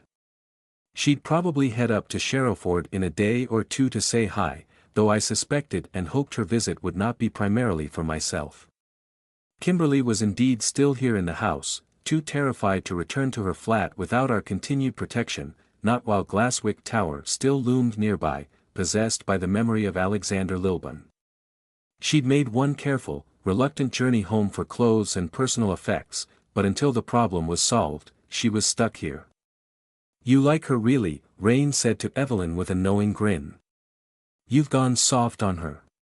Not only did that woman do the grunt work to save me from bloody demonic possession, Evelyn snapped, but she also lost her job because of us. She has nothing. So no, Rain, I'm not going to kick her out. She's foolish and not a good mage. But I'm not going to kick her out. Whatever you gotta tell yourself, Evie. Felicity had not returned to Sherrowford, to Evelyn's evident relief. Neither had her parasite. The eyes squid thing, trapped in clay, remained in Evelyn's magical atelier. Nicole had been busy. What about the university? I was supposed to have classes. I called your advisor, Rain said with a flourish of her eyebrows and a cheeky smirk. You've had the flu, very nasty. Even put you on the phone and whispered in your ear to make you speak a few words. Very convincing. I shook my head, sighing, jiggling one restless leg inside my duvet cocoon. The mundane world still turned on without us. Not gonna ask about your giant zombie friend? Rain pulled a smirk. If there was one person whose safety I wasn't too worried about, it was the 7-foot-tall slab of cannibal muscle and shark teeth. But I shook my head and frowned at myself in confusion, still jiggling my leg, flexing my shoulders too now. I peeled part of my cocoon open, let the fresh air inside. I know she's not here. Why do I know she's not here? That's odd. You do. Brought a sixth sense back with you. Dash. Hey, I was joking. No, I can tell. She's obviously not here. Evelyn and Rain shared another worried glance and Preem stared right at me. I could tell Zheng wasn't in the house. An absence of a quality to the silence, in the way one might know a tiger is no longer watching from the bushes, but has slipped back into the jungle. Absent, Preem intoned. I nodded. Where is she, then? Gone on the lam, I think, Rain answered, then paused and blinked and cracked a smile. Evelyn sighed heavily and put her face in her hand. Please tell me that was intentional. Nope. Rain burst into a grin. I just said that, just now, unplanned. Wow, I'm good. Come on, admit it, I'm good. Ugh, Evelyn grunted. On the lam. Get it? Rain grinned even wider. No, I don't get it, I said. Where is Zheng? Gallivanting around the countryside, mutilating cattle, Evelyn deadpanned. What? The first night you were all zombie-like, Rain explained, she stared at you for about 20 minutes, up close eye to eye, and you stared right back. Then she got up and left. Just straight out the back door, vaulted the fence, gone. Came back the next day with a brace. Oh, squirrels. Brace? Squirrels. Yeah, you know, like a brace of pheasants. She'd been hunting. Evelyn sighed and shook her head. Yeah, she was crunching on one in the back garden. Bit the head off when I stepped out to say hi. Offered me one too. I think it was a sort of challenge, so I said yes. My eyes went wide. You ate a squirrel? Rain. Nah, she laughed. Didn't fancy the intestinal parasites. I dumped it in the bin after she left again. Anyway, last few days there's been all these news items, news of the weird stuff, you know the sort. Cattle mutilation in the countryside, around Sherrowford, 6 sheep. I don't think most people care at the moment, on account of the fire and dead bodies and stuff, much more juicy. 99% sure it's Zheng. Last thing she said to me was she wanted mutton. Took a while for me to digest that one, chewing my lip and stretching my legs out on the bed, wiggling them back and forth as my cocoon fell away. Rain reached out and rubbed my thigh muscles. How has nobody noticed her? I asked. Selective memory, Evelyn said. She probably has been spotted. Not exactly many giant Chinese women running around the fields, but mundane observers rationalize her as something else, or a trick of the light, or not as tall. I think she's Mongolian, I muttered. I should go get her. Rein her in? No, she'd hate that phrasing. We probably should, Evelyn said. She'll dash. She wants to be free. I shook my head. She wants to run and hunt and feel the sunlight and suddenly I knew. I knew how Zheng felt. I knew why Preem was looking at me. I knew what I needed to do, however clumsy and slow and ugly it was. My body cried out for it. I shed the last of my cocoon, pushed the duvets off my shoulders and clambered free, across the bed and over the edge onto my unsteady feet. Rain moved to follow, saying my name with a curious lilt in her voice. Heather, whoa, you're gonna fall, you dash. I won't fall, I breathed and moved. Arms raised over my head, I felt the muscles flex and thrum. No idea what I was doing, never much taken to exercise or even simple stretching before, I just followed impulses. Rotated at my waist, low with my arms out, looking and feeling silly but unable to deny the urge to move. My muscles were inadequate, my flesh static, unchanging and fragile and weak, but I had to try. I had to move. What on earth are you doing? Evelyn asked, then noticed I was crying softly. Are you Heather, are you alright? No, not really. I stretched a hand high, fingers trembling, and stood on one leg wobbly and unsteady but smiling through the tears. I tried to spin made it. And swooped my torso low, almost laughing. I swayed to the rhythm of my own body, trying to summon the ghost of that lost abyssal grace. Heather. Rain was laughing, half trying to catch me and move with me, half letting me sway. How are you dancing with a full belly? I don't have full belly. I used it all. You're crying, but dash. It's not happiness. I'm just here. Dance, Preem intoned. That's where you came from, isn't it? I asked her, moving my feet now, almost dancing for real. My lungs heaved. My body was so weak. Chasing a feeling I'd never obtain again. You and Zheng and all the others, the things without bodies. You're not an outsider, technically, are you? You're from the abyss, and being here is dash. It is a gift, Preem said before I could finish. What? Heather, what? Evelyn was asking. I finally accepted Rain's attempt to join me. She held my hands, mirrored my random movements with ease, so much stronger and fitter than I. Where's the nearest public pool? I asked. Does Sherrowford have public pools? Pools. Sure, Rain said.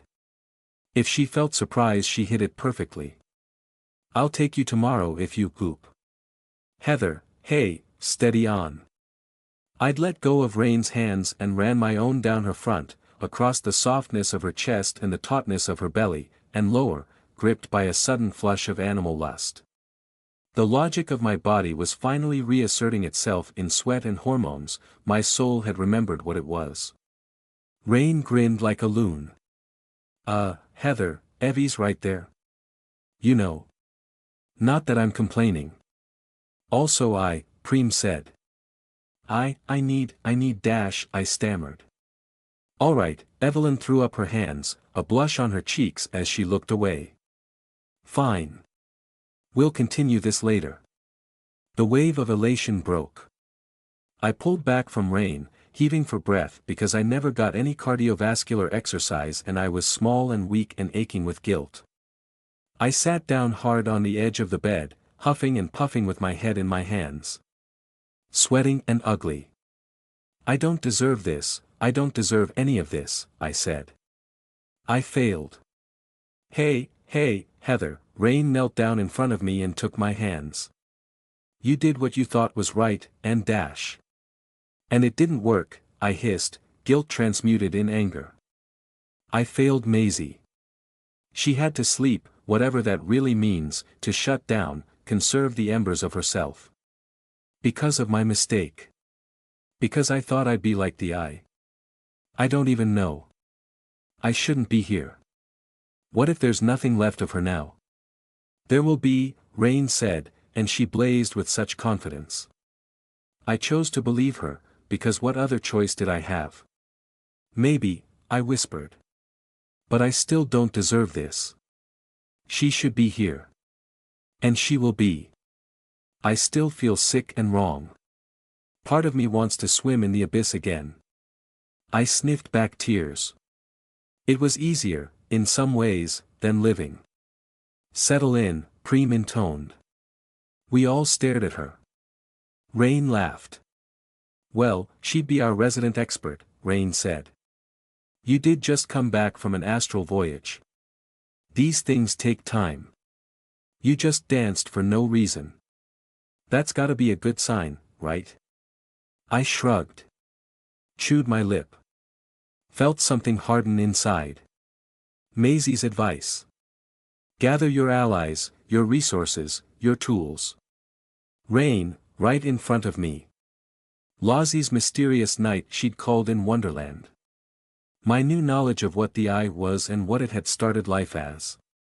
Zheng. The library at Carcosa, outside, with all the books Evelyn could ever want. Had she learnt anything from the cult's stolen tomes? Could we learn anything from the eye's squid monster trapped downstairs? I need to know why the eye did this, I said, slowly. To me, to Maisie. I need to understand it. I need to learn how it thinks, and why. A tall order, Evelyn said, voice tight. Nobody has ever divined the mind of an alien god. Not that I know of. Not in any books. Then I suppose I'll have to write it down, I said. Evelyn grunted. I looked up at my friends, and felt the mantle of leadership fall on my shoulders again. An almost physical thing, a ghost of how I'd been able to change myself out there in the abyss. I asked the question. What did you do with her? Zheng carried her out to Nicole's car, Rain said. Bit of a surprise, when she popped together and bopped me on the chin, but she screamed and went down like a sack of potatoes, had a fit, a seizure. Zheng had to reach into her mouth to stop her choking on her own tongue. Brutal. Good, I said, too hard, too cold. Heather. You did an amazing thing, you know that? You saved that woman's life. Me, I would killed her. I did try, after all, she laughed, but the laugh didn't last. Heather, please don't beat yourself up. You did the right thing, and that's not easy. I can barely figure out what the right thing is most of the time. You saved the life of a person who was trying to kill you. Just because dash. None of that matters, I said. Evelyn nodded in approval, not a good sign. I need to talk to her. She was there, she was in its grip. She'll know things. Maisie? Rain asked, not a hint of hesitation. I laughed a sad little laugh. Obviously. But that's not who I meant. Rain nodded, seemed to steel herself to deliver bad news. When I spoke to Nicole, she did tell me Sarika was pretty messed up. Major messed up, mostly in the head. That bit's not in any of the papers, they can't interview her in the hospital. She can barely talk. I'd finished my larval incubation, knew what I'd really brought back from the abyss. Now it was a new part of me, as much as the desire to swim or the guilt for Maisie or the aching need to be fast again. Born of the cold logic of survival, the equation of predator and prey, down therein. The dark. Barely will do, I said. Barely will do. Ruthlessness. A week after my return from the abyss between worlds, on an afternoon of reassuringly grey English skies and grey English drizzle, Detective Webb met Rain and I in the main lobby of Sherrowford General Hospital. Heather, Rain. She nodded a tight hello, standing up from her seat along the wall of the glass-fronted waiting area. I'd say it's good to see you both, but I'd be lying. Gone off us so soon. Rain replied. She shook out her hood and brushed rainwater from the sleeves of her coat. Nicole glanced around the waiting room.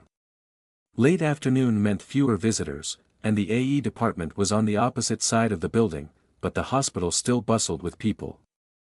Patients waited alone or with their families, nurses hurried to and fro behind the front desks, and the occasional doctor emerged from deeper in the hospital's labyrinthine corridors. The glass and chrome of the front entrance reflected the leaden sky above, drained of color. Let's just say you remind me of things I'd rather forget, Nicole said. At least it's only you two and not the bloody werewolf. Where's the wizard, Evelyn? Not much for vanquished foes, our Evie, Rain said with a smirk. This is Heather's deal. Thank you, I said.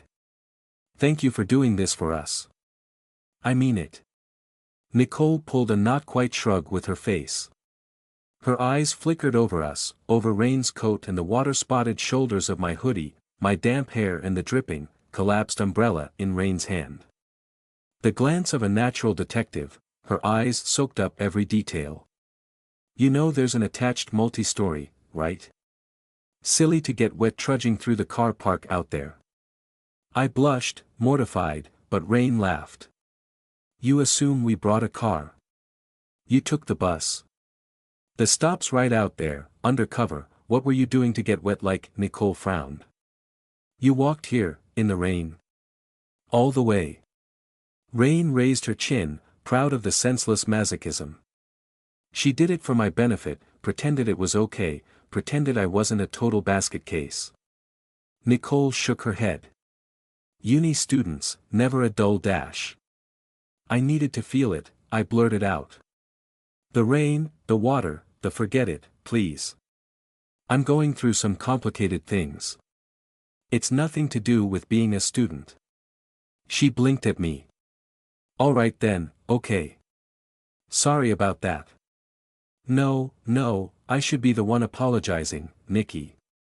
Wait, I stopped and winced in frustration. Is it acceptable to call you that? Nicole shrugged and pulled a genuine smile.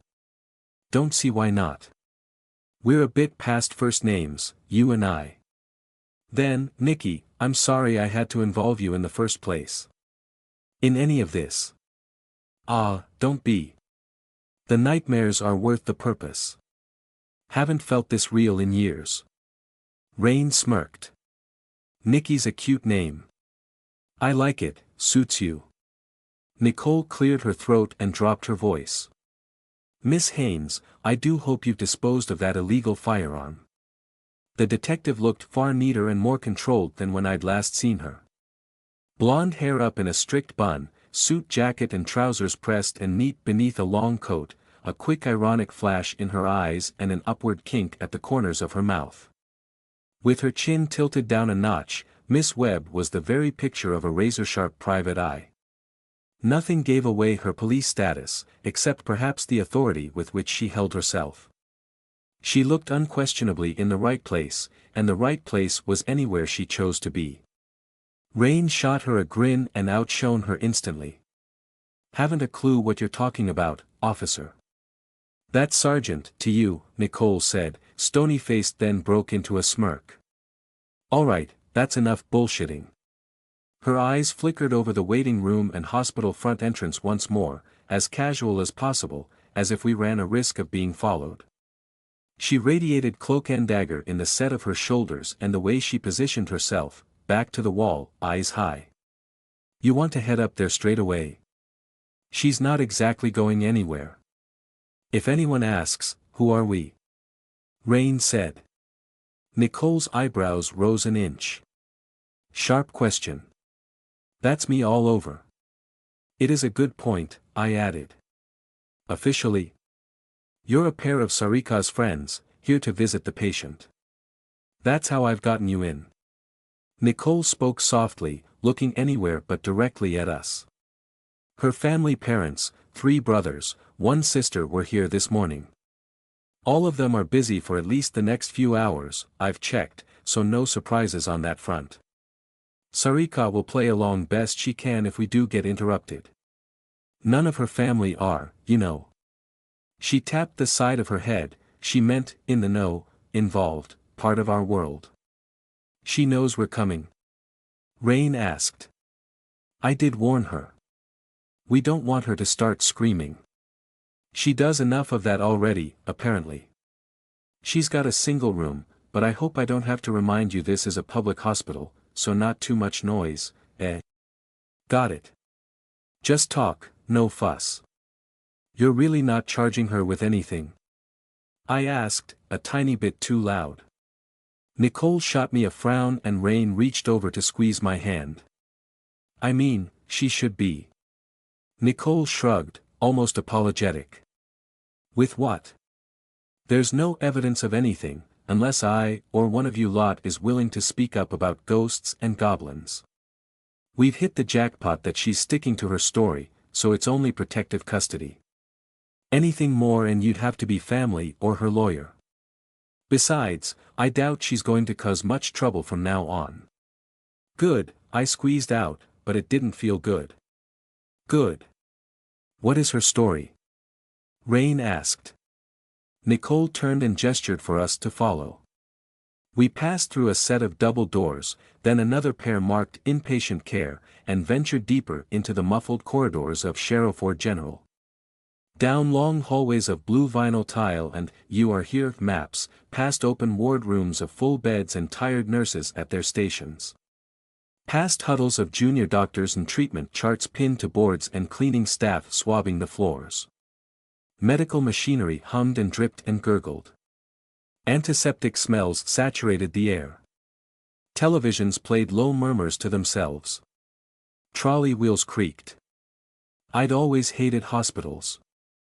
Mostly mental hospitals as they loomed in my preteen memories, full of playroom confinement and big-boned nurses with rough hands, pills for me to swallow and child psychologists to explain away my Maisie. But after the abyss, Sherrowford General was too bright, too exposed, nothing like safety and security in the dark hollow of number 12, Barnslow Drive. Echoes of alien memories urged me to seek shadows, retreat from light, hide out of sight.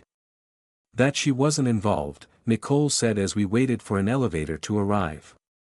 She'd escorted Rain and I all the way to a bank of supplementary lifts at the rear of the hospital, where nobody else was around. A spiral stairwell yawned open on one side, an ascending fluted spine of concrete and metal. Couldn't keep my eyes off it, the vertical geometry and complex topography called out to me. That she doesn't know a thing, Nicole was saying. She got invited to a party by mutual friends of her ex, a bloke who walked out on her a month or two back. She didn't know these people very well, but there was a lot of heavy drinking and some designer drugs, then things got weird and dangerous. She hid in a closet until the fire broke out. Designer drugs? Rain smirked. That's what's in the police report. And what's her real story? What's in the report? Come on, don't give us the same nonsense from the newspapers. Nicole shrugged. She's not exactly coherent. They brought in the big guns to interview her, but she's a survivor, she's clever. She's messed up like you wouldn't believe, but she used that to shut down the questioning. The station's going to draw a blank on this one, eventually, when the coroners throw their hands up in defeat. Good thing we burned that body, I murmured, trying to distract myself from the stairwell. A pained, faraway look came into Nicole's eyes. She swallowed hard and nodded. If I could forget ever seeing that, that would be great. She sighed sharply and glanced between Rain and I. You two wouldn't happen to have some time to spare after this, would you? I'd like to talk over some stuff, if you don't mind. Is that a police officer if you don't mind? Rain asked with a shrewd smile. Or a Nikki Webb if you don't mind. The latter. Nothing to do with police work. Personal stuff. Heather. I couldn't keep my mind off the stairs. My hands felt restless and my shoulder blades twitched.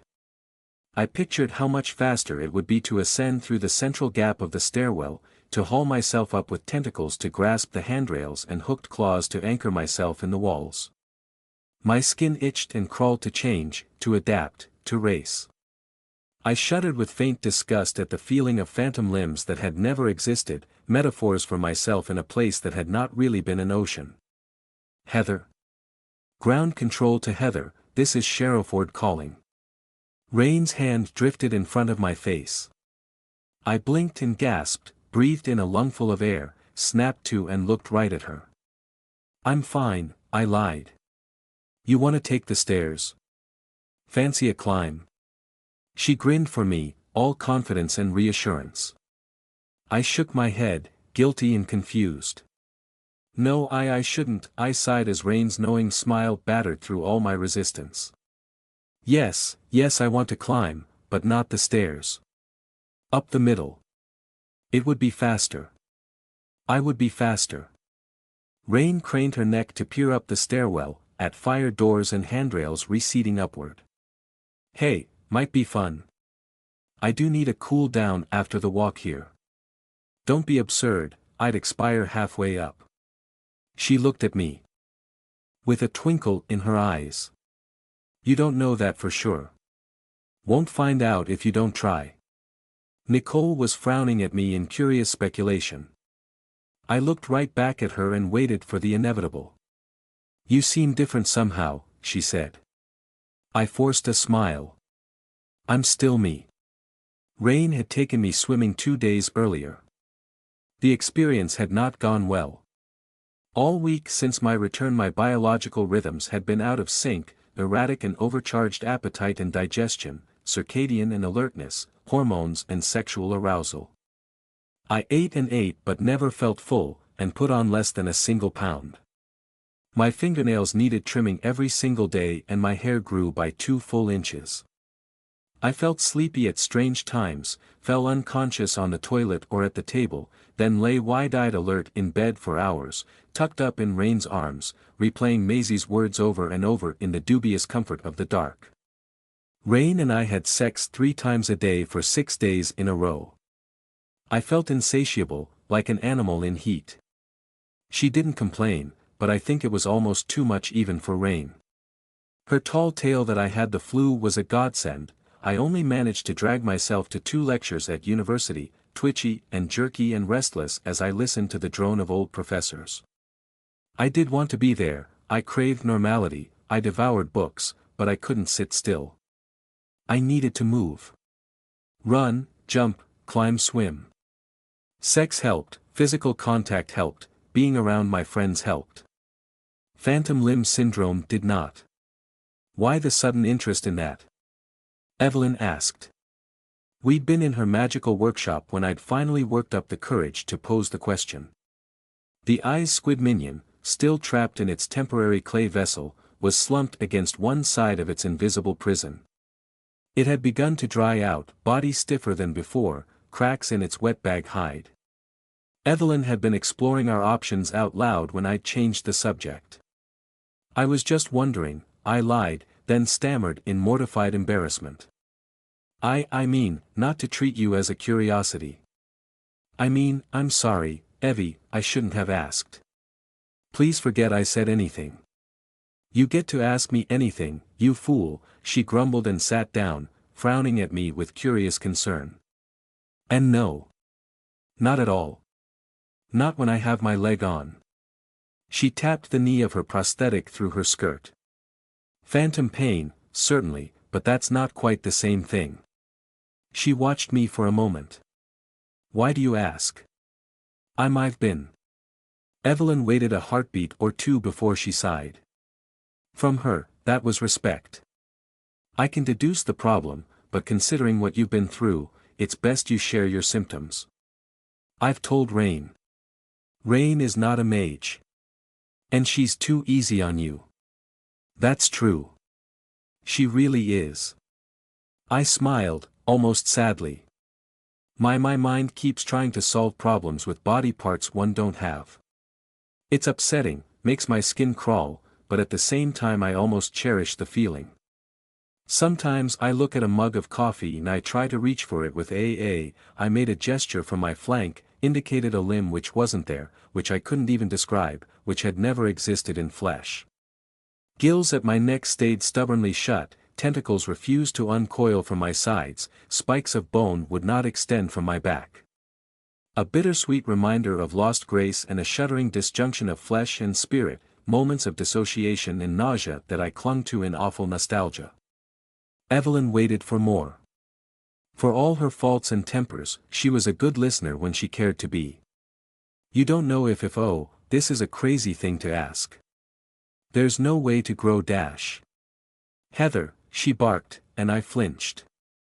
If magic could regrow limbs, I wouldn't be walking around with 8 pounds of carbon fiber attached to a stump. Trust me, I have tried.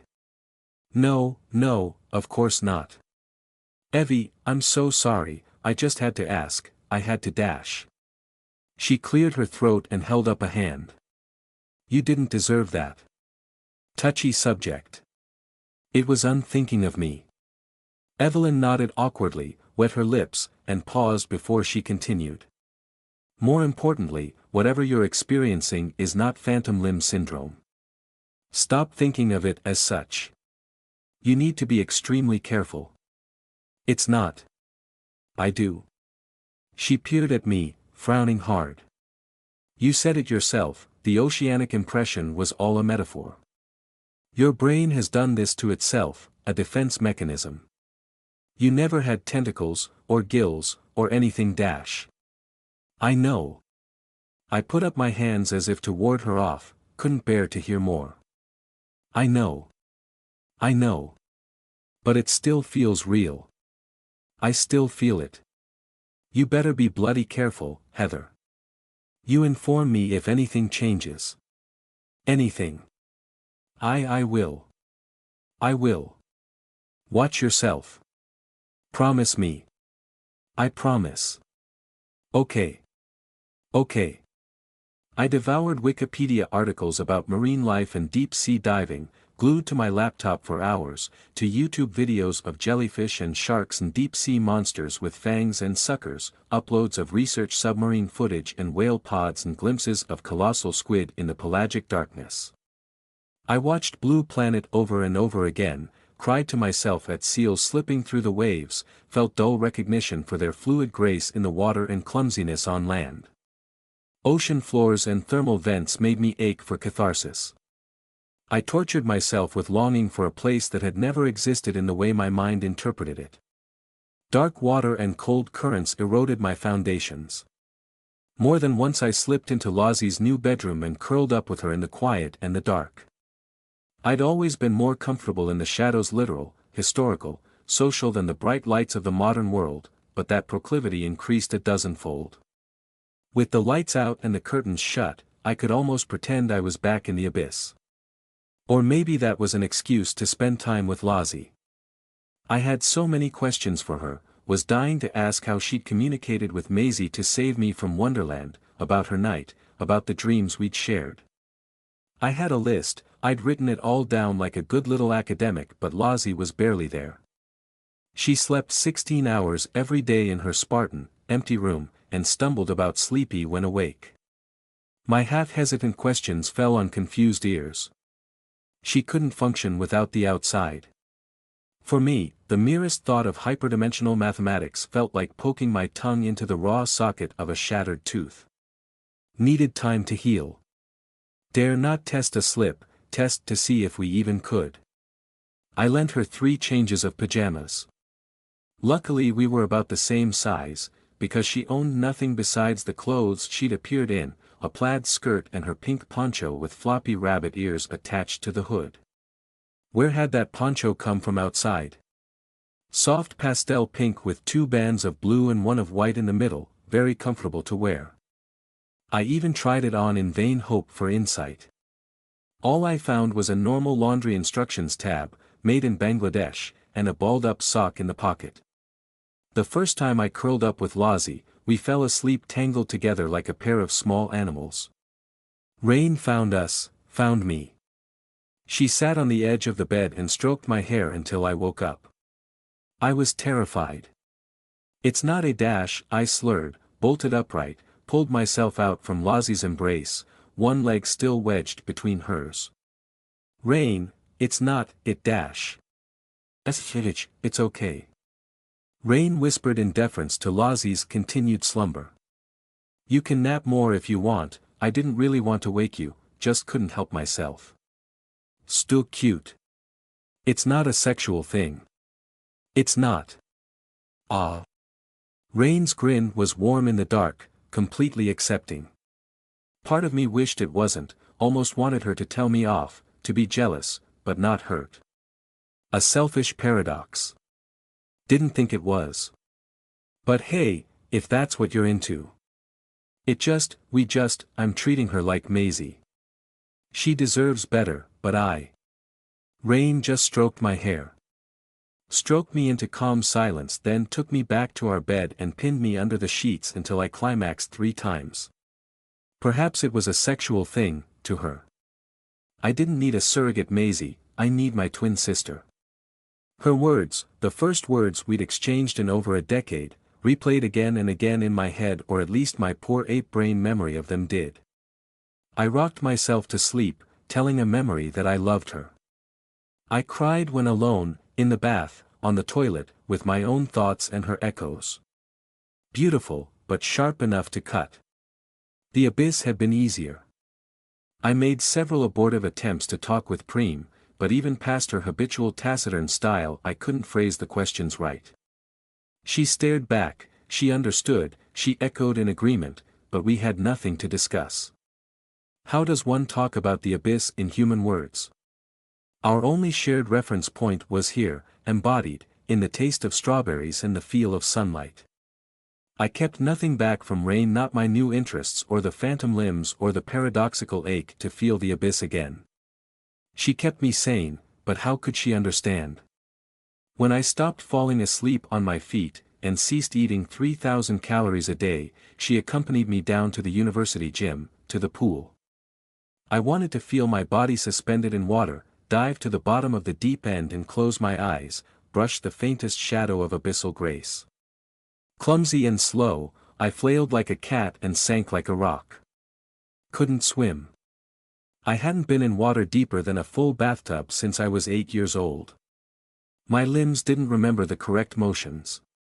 Humiliated, cringing, gripped by a desire to burrow into the ground and cover myself in spines and armor plates, I'd been ready to pull myself out of the water and cry myself empty in the changing rooms. Luckily, I had Rain. She'd taken my hands and lent me her patience, a long hour of warming up muscle memory in teaching anew. Luckily, we'd gone in the middle of a workday.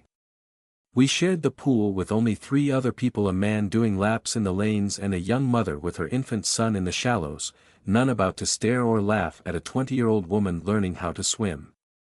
Luckily, Rain provided me with plenty of incentive. She took our outing dead serious, of course. She neither tried to be seductive nor show off.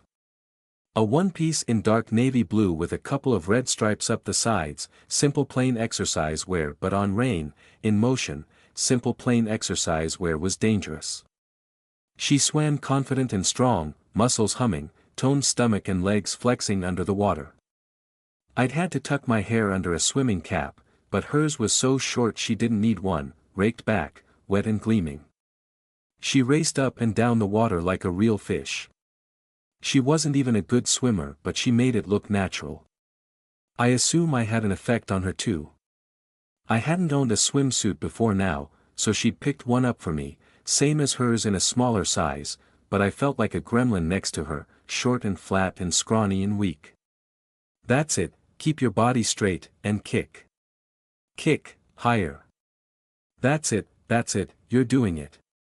See? Like riding a bike. Rain beamed at me as I joined her by the underwater handrail again, and touched the bottom with my toes. I panted for breath. I need to go underwater. She cracked a grin. Do a length first, prove to me you can. No, better, prove it to yourself. I can feel it, it's like a memory from out there. Rain laughed. Length first, then dive. I'll come down with you too, alright? I swam that length, puffing for breath at the end as Rain pulled up beside me, jittery with excitement as I clung to the rail and the wall. I stared down into the deep end of the pool, into the echo of a memory of something that was not water. Remember, Rain said. Your head's the heaviest single part of you. Lead with your head, you'll get down there no problem. Keep your eyes open too, try not to headbutt the floor. I'm going to do it. I'm going to try. Awkward and clumsy, my heart a-flutter, I maneuvered my goggles over my eyes, took several deep breaths, and dived. 10 minutes later I sat in the changing room, shivering and cold, half wrapped in a towel, trying not to cry. It's not enough, I said past a lump in my throat. It's not the same. Not even a substitute. Hey, Heather, hey. Rain sat down next to me on the bench, her own towel shoulder to shoulder with mine, both of us still cold and wet in swimsuits. She put an arm around me. My toes were freezing on the unheated tile. It's only a first attempt. We'll find something, we'll try again. Couldn't stay down for long enough. 10 minutes, 20 minutes, with my eyes closed, maybe that would be enough. My lungs are crap, I swore, threw the word at the world, at my body. Hey, come on, nobody can hold their breath for 10 minutes. 24 minutes and 3 seconds, I recited. Rain let out a single laugh. Seriously? I looked it up. I was down there for 6 seconds. 6 seconds, I echoed. And I couldn't move right, it was awful, disgusting, slow. Look at these. I held my hands out in front of me. We could get you a really long snorkel. Rain's voice admitted no hint of a joke, but I laughed. A tiny sad laugh, but still a laugh. It's like drinking coffee to replace a heroin addiction, I said. And everything stinks of chlorine, ugh. Maybe you really should take up deep-sea diving. Rain, I'd die. Can you see me in a wetsuit, air tanks on my back, diving? She shrugged. Why not? Plus, you'd look stunning in a wetsuit. Because I'm scrawny and bookish. Because I'm weak. Because that's not what people like me do. See? Feels silly to rule it out, doesn't it? You could do whatever you wanted. Wait for the summer, we'll go down to Devon or something, you can learn to scuba dive. I laughed again, one sad puff. Rain, be serious. I am serious. You and me, Evie and Preem. We could invite Twill as well if she'll come, maybe her and Evie will finally bone down if we get them out of Sherrowford together. I blinked at her in mild disapproval. Bone down. I echoed, but she was already off again. Evie can rent a cottage for a couple of weeks, we could go to the beach, go hiking, and you could learn to scuba dive with a real instructor. We'll do it together, it'll be fun. We're students, we've got time to live some. Rain, we can't sponge off Evie for everything. It'll be for her good too. Get her head out of this for a bit. We can't. Then ask your parents for help. I laughed again, despite myself. Oh yes, that'll go down well. Rain, you've met my parents, can you imagine me asking my mum for money to learn to scuba dive? They wrapped me in cotton wool for years. They'd go spare. Maybe. Maybe not. Won't know unless you try. I shook my head in amazement. She was serious. A spark of cheer had lit in my chest, but it was too weak to push back the cold. It still wouldn't be enough. I could dive the Mariana Trench and it wouldn't be enough. It was all just a metaphor. Where I was, it wasn't water at all, not really. She could have pushed, told me it was all going to be okay, told me we'd find a way, but Rain fought with herself for a moment, with that urge to make everything all right for me, and instead she just nodded. She understood. Besides, I said. I don't have time. Not for anything. Not while Maisie's. And that, Rain knew, was where to push. We'll get her. I promise. She leaned over and planted a kiss on my wet hair. I looked down at my hands, at scrawny exposed legs sticking out from under my cold towel. This body is so useless. Hate this feeling. I wish I'd never gone, or never come back, or never spoken to Maisie. Never returned to Rain. Never. Rain glanced around to make sure we really were alone in the changing room, then dipped her head and planted a kiss on my exposed collarbone. We decided to shower the chlorine off at home, together. Still not enough. Rain looked at the hospital stairwell, then at the lift just arriving, doors opening with a bright, cheery ding, then back at me. Executive decision. She cracked a face-splitting grin. No choice, it's up the stairs for you and me. What? No, Rain, it's okay, I mean it. I won't make it, I can't climb all that way. You totally can. You're so much tougher than you think. She put one foot on the first stair and gently encouraged me on, my hand in hers. I put up a token resistance, but Rain's mad grin and beaming confidence pulled me forward like a magnet. My feet almost danced up the first few steps, tripping out the squeaky music of damp shoes on vinyl floor. Is this some domestic issue I don't want to know about? Nicole called after us. She stuck one hand between the lift doors to stop them closing. I'm not climbing 7 stories with you nutters. You don't have to, Rain called down from the top of the first flight, the first mini landing. See you at the top, Nikki. Oh, I'm going to expire doing this, I huffed and puffed already, free hand to my pounding heart. Rain, what are you doing to me? Giving you what you need. She winked, and we climbed. We ran 2 flights, almost giggling, but that was more than enough to sap my reserves and leave me heaving for breath, bent double and clinging to Rain's arm. We walked the rest of the way, my thigh muscles aching, feet dragging. Rain made it look easy. It wasn't the same. Not agile, not fast, nothing like the grace of the abyss, but it was something at least, here in the flesh. Nicole beat us by many, many minutes, and I had to rest again at the summit. The rear half of the top floor of Sherrowford General Hospital contained a bank of single-patient low-risk isolation rooms. Large and spacious, with their own attached showers and toilets, an NHS relic from a time before efficiency savings and public-private partnerships. The rooms were intended for patients whose unique conditions were so distressing for them or for others to witness that they were best tucked away up here, far from prying eyes. A tall and beefy uniformed police officer stood at the entrance to the corridor, hands tucked behind the small of his back.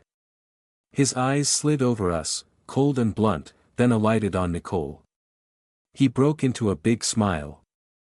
"Sergeant," he said, and gave her a nod. "Collins, weren't you here this morning?" she asked. "You pulling double on this detail because you don't have to move your fat arse too much?" He pointed down the hallway to the left. "Vending machines got chocolate bars. Can see the door from there. Technically, never out of sight of my post." "You lazy bastard," Nicole laughed. Collins laughed too, then stopped himself with a cough and asked Nicole a question with a glance at Rain and I. "It's fine, they're fine," she said. "Here to have a little extra-legal chat with our charge. Give me a shout if anybody from the station shows up, all right? Sergeant." He pulled himself up rigid and stared straight ahead. Once we were past and beyond earshot, Rain turned to Nicole. "Did I misread the signals, or is big lad back there sweet on you?" "Collins.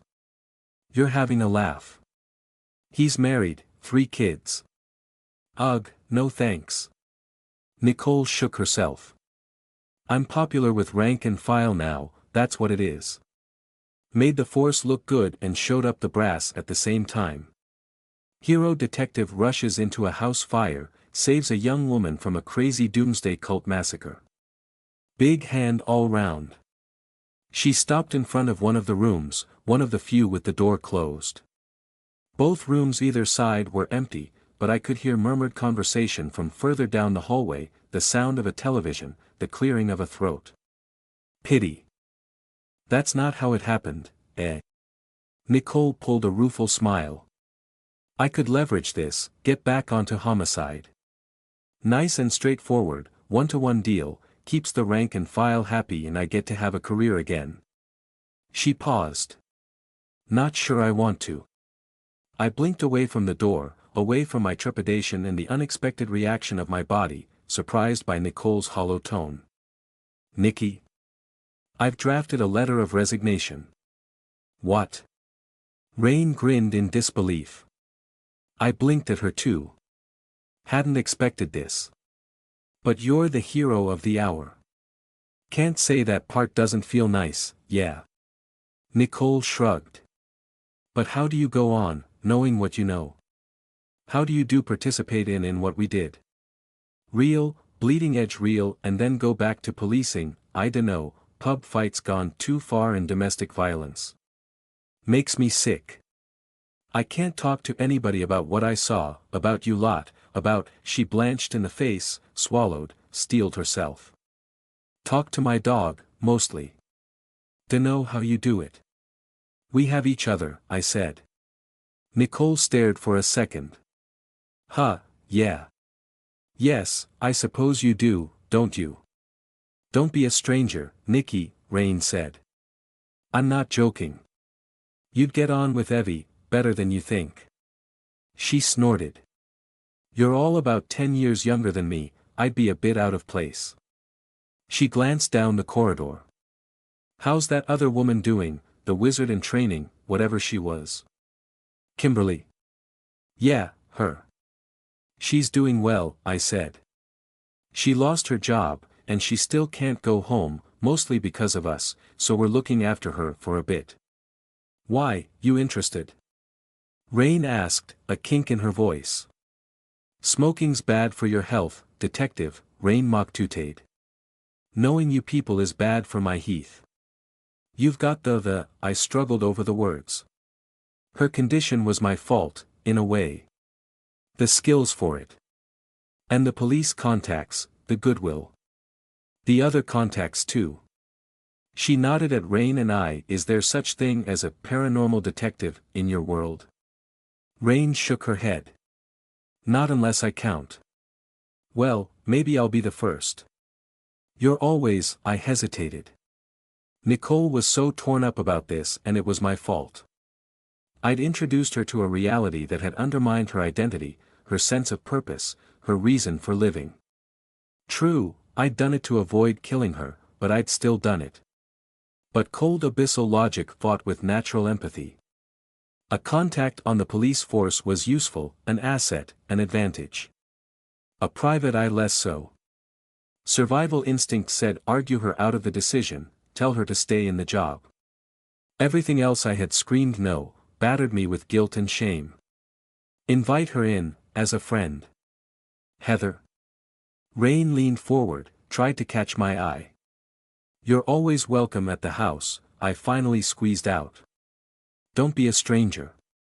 Yeah, Nicole sighed, then turned away, back to the task at hand, the reason we were here. You ready? She knocked softly on the closed door, and led us inside. Phantom limbs prepped for confrontation with a foe, as I stepped over the threshold of the hospital room. Defenses tried to unfurl, spines attempted to sprout, plates and scales and bone ached to armor me. I shuddered, my stomach churning with disgust and nostalgia. It all fell away at the sight in the bed. Pointless. Sarika Nyla Misalkar was, by any sane and reasonable standards, human wreckage. Gone was the sharp-eyed, quick-tongued woman who had threatened me at the top of Glasswick Tower.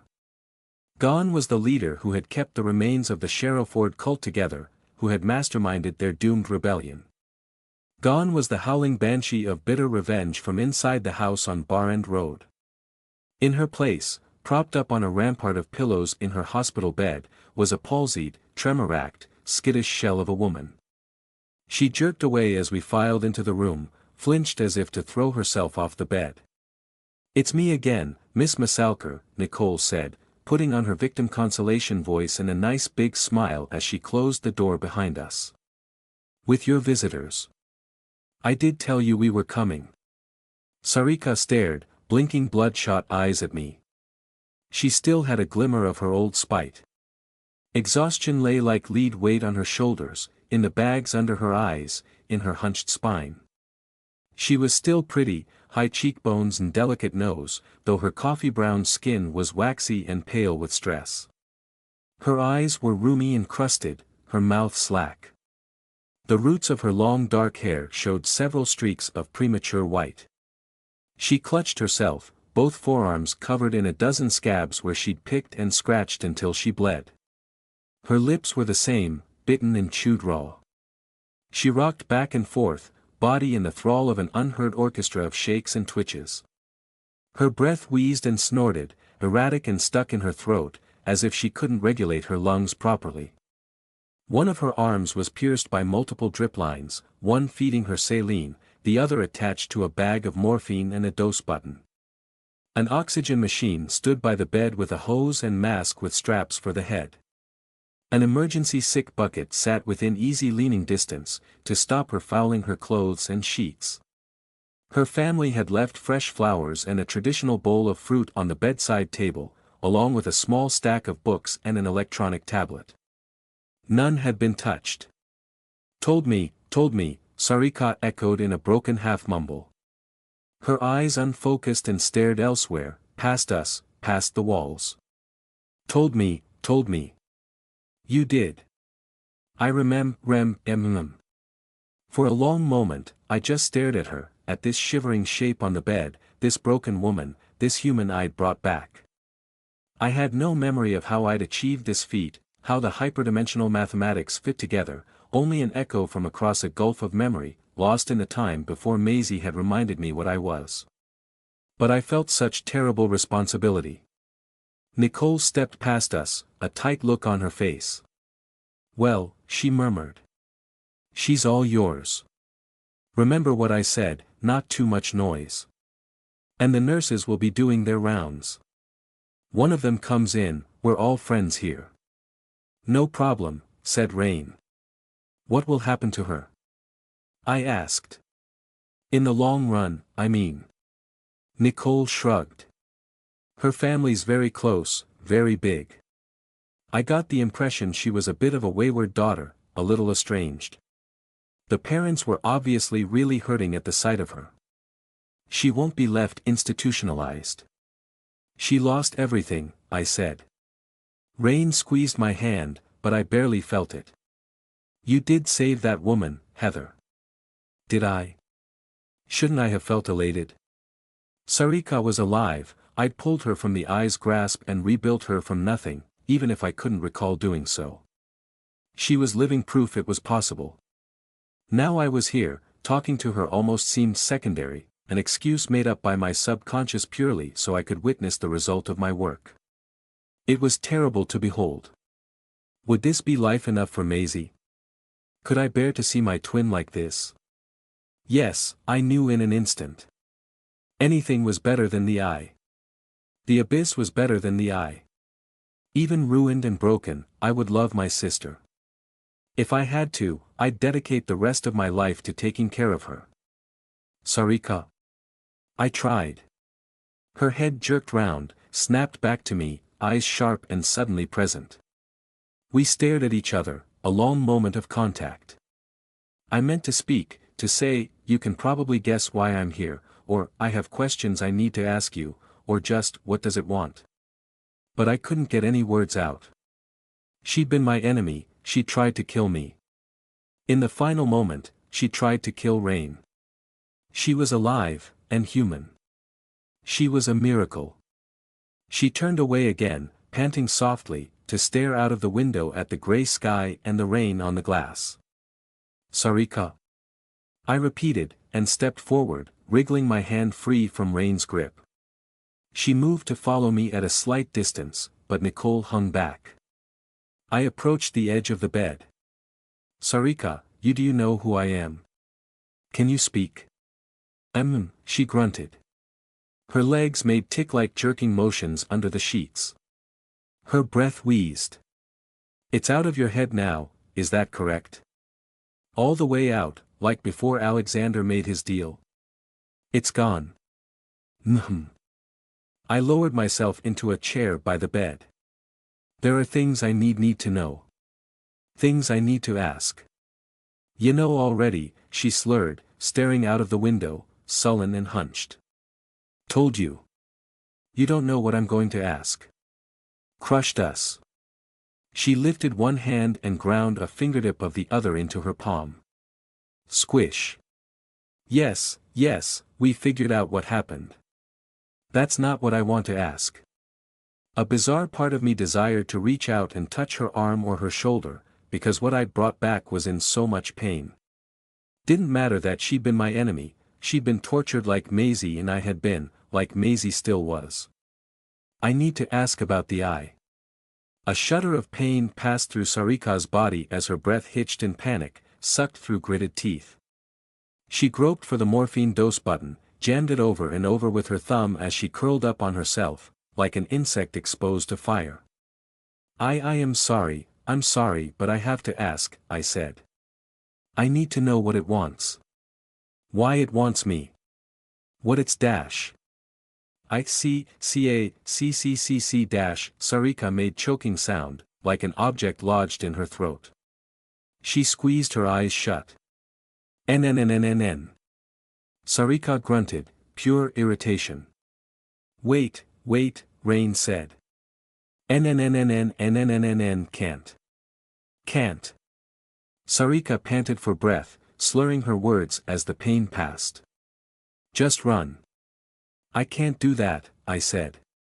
A lump grew in my throat. I can't. No other choice. Hide. I can't do that either. Sarika, listen to me, please. Listen carefully. I don't know how much Alexander told you of what he knew about me, but I have a twin sister. When we were 9 years old, the Eye kidnapped us both. Took us away, to the place where it lives. I escaped. My twin, her name is Maisie. She's still there. Slowly, gripped by tremors and struggling for breath, Sarika turned her head to look at me. We made eye contact. I felt tears on my cheeks, ignored them. She's been there for 10 years, I continued. More than 10 years now, because last month was my birthday. The Eye had you for a few hours. Sarika blinked once. Her brow nodded with concentration. I left my body, I said. That's how I pulled you from its grip. I left my body to find my twin, and I did find her, but I couldn't, I swallowed, my own breath shuddering with an intensity of outrage and anger I had never thought myself capable of. I saved you from the Eye, and I had to leave my sister behind, again. I've been there. I know what it's like. And I had to leave her behind. Again. Heather. Rain murmured in my ear. A hand squeezed my shoulder. Heather, I can do this, if you want. No, you can't. Sarika stared back at me, and understood. I would not ask you this to hurt you, I told her. Because there's no purpose to that. My purpose is understanding, knowledge, insight. I need to know the Eye. What it wants. Why it took me and Maisie. Why it won't let her go. It had you and the whole cult, enough humans to do whatever it wanted. So why me, why us? Sarika grunted. An affirmative. Thank you, I said. Please, try. Whatever you have. Her jaw quivered with effort as she straightened up. Hands fluttering, she mashed the morphine button again, but she'd already maxed out the dose. She dropped the dosing remote and twitched a bitter smile at me. Twins, she slurred. Explains the feeling. The what? What feeling? I sat forward, on the edge of my seat. Mistake. What do you mean, what made a mistake? The Eye made a mistake. With Maisie and I. Sarika panted, sudden and rapid, and let out a low whine, a horrible animal noise I knew all too well from nights in child mental hospitals, the panic of a person trapped inside their own mind with something that hated them. She hunched tighter into herself, curled up almost into a ball, on the verge of a scream. Why don't we back off for a minute, give her some space? Nicole said loud and clear. No, not yet. Sarika. What do you mean, it made a mistake? Can't. Nothing more, she whined, curled up so tight she pressed her face into the sheets. You think I asked. It needs the other half of you. For what? Why? I was out of my seat, hands hovering over her, desperate for that tiny nugget of meaning. What for? Prop dash, she choked on nothing again. Propagate? Let you out, adopt you, cuckoo. Adopt dash. She heaved herself up, turned to the side, and vomited into her sick bucket. 1, twice, 3 times, she spat blood-laced bile, hacking and coughing, wheezing for breath. I stepped back. Slowly, painfully, Sarika deflated back onto the bed, drained from the effort of relating what little she'd gleaned of the eye's purpose and desires. Nicole kept glancing at the door. Sarika turned on her side in the bed, curling into a fetal position as she muttered under her breath. I caught scraps, torn apart, missing, sorted and catalogued and put back together and ruffled like cards and dash. Sobbing and dry heaving into her pillow, her body gripped by tremors, I'd used her up. Stiff and awkward, my mind racing, I finally stepped back and gave her some space. I backed away, from her, and from what she'd said. Heather. Rain took my hand, tried to catch my eyes. Heather. Like I said, Nicole sighed. Not exactly coherent. Any of that make sense to you? Didn't seem very helpful. I swallowed, stared at the detective until she frowned at me, and then down at my pocket. Hands trembling, I pulled out my mobile phone and thumbed through my contacts. I have to call my mum, I said. Hey, Heather, Rain said. She understood instantly, put the pieces together almost as fast as I. That's not what Sarika meant. I don't think that's what she meant at all. She might. And we can do it at home, you don't have to dash. I have to ask her now. I have to. I stammered, voice shaking in my throat. I found my mother's number, pressed the call button, and held the phone to my ear. My heart hammered in my chest. Heather, it's going to be fine, Rain said, strong and clear and confident. For once, I did not believe her. That's not what Sarika meant. What if she did? You could wait 5 minutes, Nicole suggested. Ask her to clarify, if she can get the words out. What's the rush? I don't follow. I shushed her with a wave of my hand.